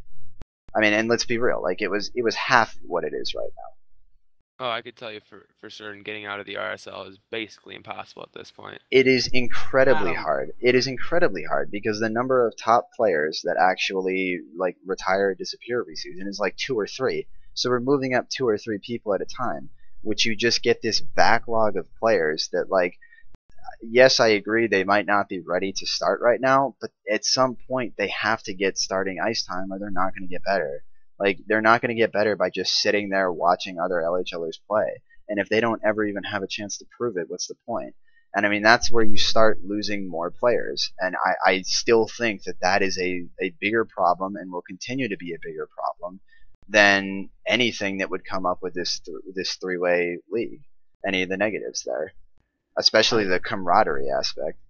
How can you say that it's impossible to get out of the RSL when we had almost every team that has a former RSL player on it?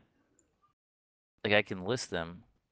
And they were possibly former RSL players last season that made it on there too. Like, Parabola has been on there 2 seasons in a row. I mean, Jabba usually finds his way on the bottom of a roster, but he never gets any playing time. And then he gets told he can't play in the bottom league.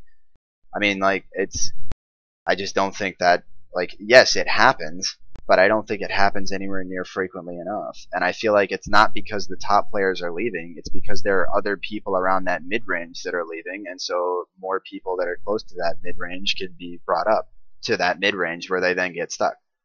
See, I don't think we can create this catch-all league for players who weren't good enough, who aren't developing fast enough, but you have to encourage that if they want ice time, they're going to have to get better.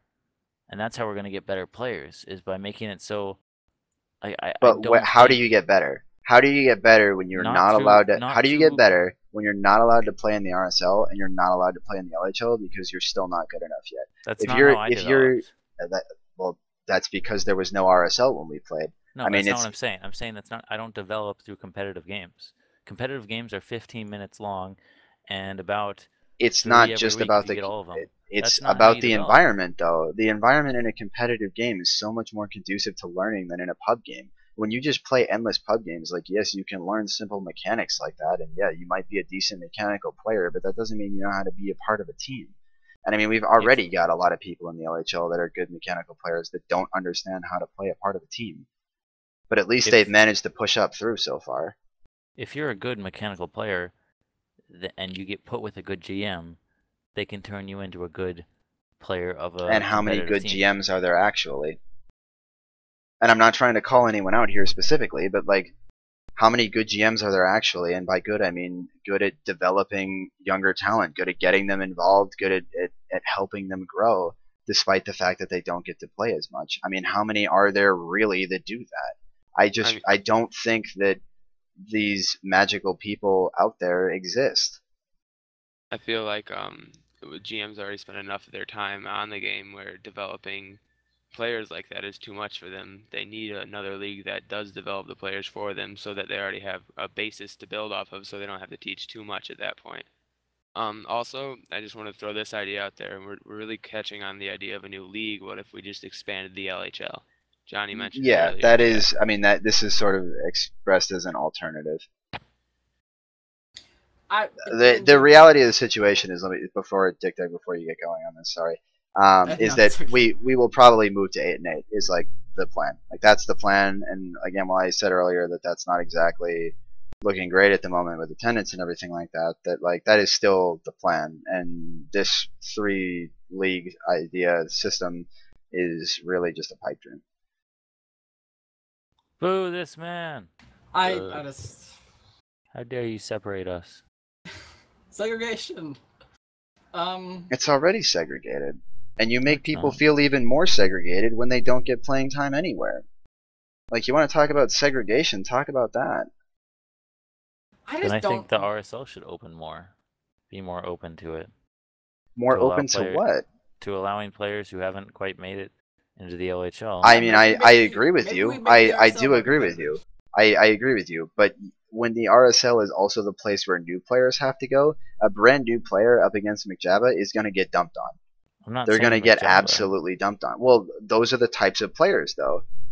Those are the types of players that are in this situation. Now. Maybe not now, but that he'd still dump on new players. How many brand new or a couple week or even a month? That's how yes, it works. I understand that, but not to the same extent. That can be dealt with in the LHL. There's defenders who can actually make a difference against him. Not quite just stop him, no, but that's not how. And how many mats are there in the LHL versus how many mats there are in the RSL? I mean, Sweaty got like 8 points a game in the RSL one season, like as an average for the season. Like, you can't tell me that Matt would ever reach that level. And I mean, it's not quite the same anymore because you've got 5v5, which certainly helps, and the new rules in the RSL to allow or to basically force everyone who shows up gets to play at least one period. Like, that certainly changes things. But like, I don't know. I don't see. I guess I see where you're coming from. I just don't see the relevance as much as you do. I just don't think that it's a good idea to split up the leagues because I don't think that we have the interest in the league to maintain that kind of thing. I just don't think that we can like keep track of everything, do stream with. Like, I'm not willing to do that. I'm not willing to try and keep up with. Oh, I know. I mean, I'm not either. Like, we've got our own responsibilities, but ideally it would be other people that do that and not us, right? I feel like in the RSL this year, when 10 teams popped up, everyone was willing to actually show up as a GM. There were more and more people who actually wanted to do it, and since it wasn't an LHL role where it's kind of intimidating for someone to do it, they were willing to jump into an entry-level kind of management role. Like, I feel like a few players would be okay with streaming RSL games or this middle league game that aren't streaming the LHL games, and it could be split up. Like, there are people in this community that are willing to put the time into changing what's going on now and willing to try and make the game better as a whole for competitive play. I still think the biggest problem of everything would be finding a time for them to play. That's been my biggest concern against it, is that I have no idea when you would play the games. It would have to be, I guess, before or after the LHL, or maybe it would be like Fridays and Saturdays, because we don't really do anything other than HTML except for that. If But you're like, looking for time, we attendance have is enough so bad on that servers. already. It's yeah, but are you really going to run 2 leagues simultaneously? Why not? What's the problem with it?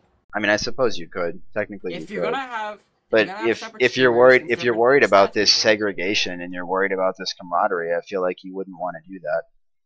I feel like you'd want them to all happen at separate times so you can see everything. Well, I would still do it. I still thought that the RSL should play at 6:30 or at starting at 6, and then go from there. And then you could arrive early, watch those games, and then so it wouldn't be like, for me as a GM, I want to be able to watch all the LHL games and watch all the RSL games. But in order for me to do that, that means I'm going to have to take 1, 2, 3, 4, 5 days, 5 afternoons out of my week to watch all of those things. And it's just not something that's feasible for me. I can't commit to all of that. So I'm not going to be able to watch the RSL. I can't keep up with that. Now, I'm not asking you to change the entire schedule just to fit with fit so that I can watch the games. I'm just saying that I think it would be better for players to make the transition from the LHL if LHL GM, it was easier for LHL GMs to get visibility on them and scout them. At the same time, I understand that there's some players who can't make Tuesdays, Thursdays, and Sundays, but they can make Mondays and Wednesdays, so that the RSL appeals to them for that reason. But I do honestly think that the camaraderie of the league, you know, I've been lobbying for that for a while, whether it's the time of the RSL, whether it's what was it before with affiliations. I wanted teams affiliated because that way you could cheer for an RSL team, and the RSLers could cheer for an LHL team, and it would go back and forth. You could have LHL GMs talking to RSL GMs. RSL GMs could go to an LHL GM and ask for their opinion on stuff, and it would just create a connectiveness from the leagues and from the players that would all in all help the league. Like an RSL GM could say, "Hey, my guy's doing really good. I think he's ready to make the transition," and then that helps development. Like Jabba was saying earlier that he doesn't think that LHL GMs have enough time or are capable of developing players. If you're not capable of developing players, then you're not going to be able to be successful, because in the LHL, unless somebody hands a player to you, it's impossible. Based on the system that we've created, it's impossible to make a team of 5 strong LHL to get 5 LHL starting players on your team. And when you look at the only team that managed to do that this season was Philadelphia, and they did that by taking a risk on Meatsale, and they got him, and so they got him, and he developed as a goalie, and now they have 5 starting guys. And so if you can't develop a player, that's your responsibility as an LHL GM. If you want to have 5 starting players, you have to develop one. That's just how it works. And whether it's you're picking a player who has a ton of potential, or you're picking a player who didn't have it together for a while and was struggling really hard trying to get it all together, like say Tall last season, who had the mechanics, but he didn't quite have everything. So then I think that goes on the LHL GMs. That's their responsibility to develop players. And if there's a wall between the RSL and the LHL, I think it's because the LHL GMs aren't developing them, or because those players themselves aren't doing what it takes to put everything together. And it's one of those two things. I don't think it's our responsibility as league managers to try and accommodate everyone. That's why in the NHL, there's players that fizzle out and they don't make it because they don't have everything that it takes. But we don't have that kind of a user base to just ignore those players. So we're trying to create a catch-all league. But say somebody like Dr. Slugger, there's no matter how much we try, even if we created that league for him to play in, it's still not. They have to take the necessary steps in order to become competitive. And I'm just not. I think that creating a third league that we're going to have to manage and stream and schedule and all this stuff and officiate and everything in between, have a draft for it. Unless somebody steps up and is willing to do that, like I honestly think that all of our questions regarding attendance date back to GM issues, and whether that's failure to select GMs properly or a wild card happens like Hef. And I think we learned this year that we can't encourage somebody who's not convinced that they want a GM. And that's something that we need to remember when we're moving forward. But everything else regarding attendance, Oh, like we were talking about, Fuzzy was convinced he wanted a GM. He just wasn't convinced that he wanted to play. I thought that he was really leery about it. That's what I was No, under the he impression. was fully ready to be GM. He just like his complaint was that he was worried he was going to have a high draft pick. That's literally it. That's all he was worried about. Yeah, but I mean, looking at the RSL as well, whether it's Binghamton or Rochester, who are both having attendance issues, I think that goes back to how you select the GMs. And I don't think like I see those things as GM. It all going back to GM issues, and like Are you saying I don't GM's just think that not it's picking their teams well enough, or what? No. It's about how they involve their players, I how they feel it. manage their players. It's not about how they select players, although there are probably players who maybe the GM should stray away from, but those players are still in the draft. So point being, it's about how you coach them. And granted, it's hard to find 16 players in a community of 170 or however many signups we had who are capable of that kind of thing. But that's what we need. We need to be able to find those 16 guys who we can trust to encourage and instill excitement about the league enough to show up. I feel like shit. What was I gonna say? Damn it! This is a bad time. All right, so what I was gonna say, the GMs go into the position thinking that all they have to do is pick players and then make trades and sign players. They're not thinking about developing their players. They're not thinking about all that when they go into the position. They think that it's simpler than it is. And I feel like maybe for those people we could make the position a little bit simpler. I don't know, maybe like assign people to summarize all the games every league, just like one person each team, just give it a quick write up, who did well, who did bad, what happened, just something quick, and someone could look at it, be like, okay, I'm updated, I know what these players are doing, I have a general idea of who's doing well, who's doing poorly, and how people are coming along in their development. And I also feel that like an example of someone just stepping into a GM position not knowing what to expect is me last season with London, Rockford. Tall did the same exact thing. He just stepped in thinking he didn't have to do too much in developing the players. He thought he'd just pick a team and then make some trades, add some people, drop some people, and that's all it had to be. But in reality, it's not. It takes a lot more commitment, a lot more time than you think it would. And in the end, it ends up just being a mess because you realize that it's more than it is, and you get overwhelmed, and you just need a lot of people fall out of it, like Tall did, like Fuzzy did this season. It just becomes too much, and in the end, like sure, good teams come from that kind of strategy, but it's not going to be sustainable. Yeah, I have to agree that I think the GMs as they stand right now just aren't what we need them to be. I mean, whether or not we are looking at actually going to a third league or not, I think the fact remains that what a GM should be and what a GM is right now are pretty clearly not lined up, and that doesn't mean that they're necessarily not doing their job, but just that maybe it's too much to do their job on their own.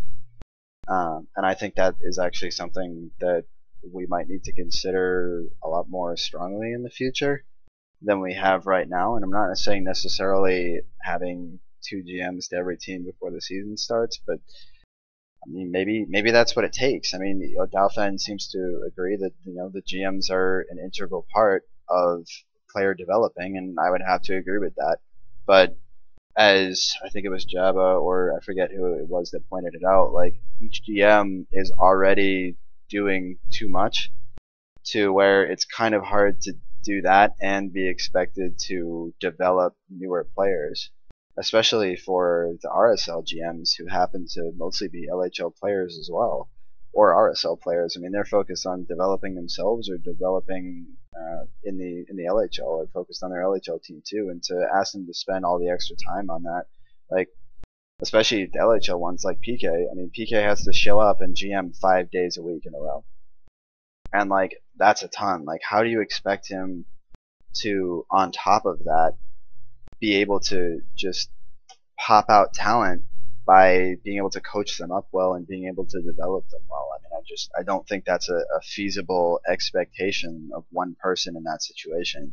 And maybe that falls on only being one GM. Maybe that falls on the games happening on different days. I mean, I think there's a lot of issues behind that could be relevant and that could be fixed. And I think if anything, we're just proving that the system right now is still flawed. Like Dalfan said earlier, we've been going for over 2 years now. We're getting into 2 years and I think 2 months now, and we're still not perfect. I mean, we're nowhere near perfect. Like, there's a lot of changes we could make, and I think discussions like these, whether you agree with the proposed alternative or not, are still healthy for the game. I don't know.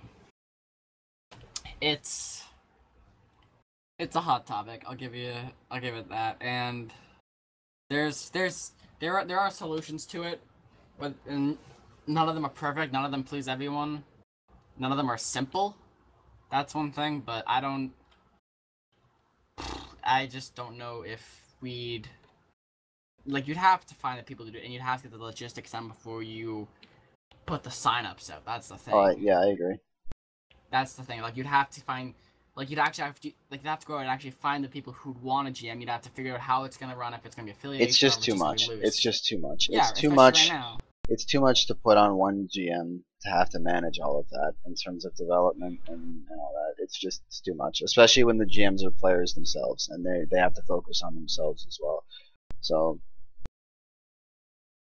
maybe for the time being there isn't an appropriate solution. I don't know. I think affiliations could, I don't know, like affiliations solve the problem of the overlaps, which is one of the things that would happen in the 3 leagues. Is it makes it slightly easier to get integrated into the LHL, and that is why I've always been a proponent for affiliations. I think it's helpful.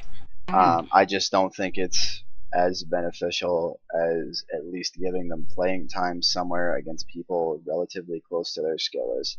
Well, you could do what Season 5 did, where you had an LHL roster and an RSL roster, or you can have 2 teams and you have 2 GMs, but they were on the you have the Dallas Stars, you have Dallas Stars LHL, Dallas Stars RSL, but both separate GMs work together and say, okay, this player's ready to go, and then you could chalk players up and down the roster, like, okay, this person's not working out, this guy doesn't work out, blah blah blah, and then you'd have players like Jabba who still wouldn't fit it, and you could throw them in the RSL, where yes, they would be overpowered.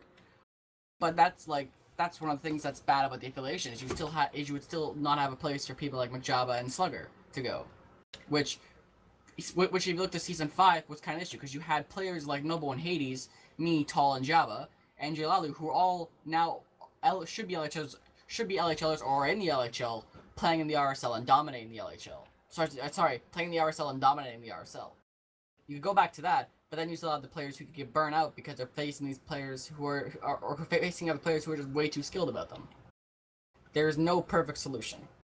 No, I don't think there is a perfect solution, but I think that the fact that there is no perfect solution is why these conversations need to happen, and why these conversations need to continue happening, because it's proposing alternatives like this and discussing and finding where the root of the problem is. That's how things get solved. That's how things get done.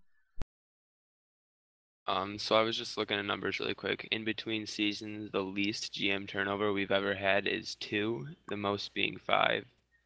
We had 2 GMs turnover rate 4 seasons, and then 4 twice and 5 once. So having solid GMs is kind of a difficult thing to do, because it's something you burn out on quickly because of the workload.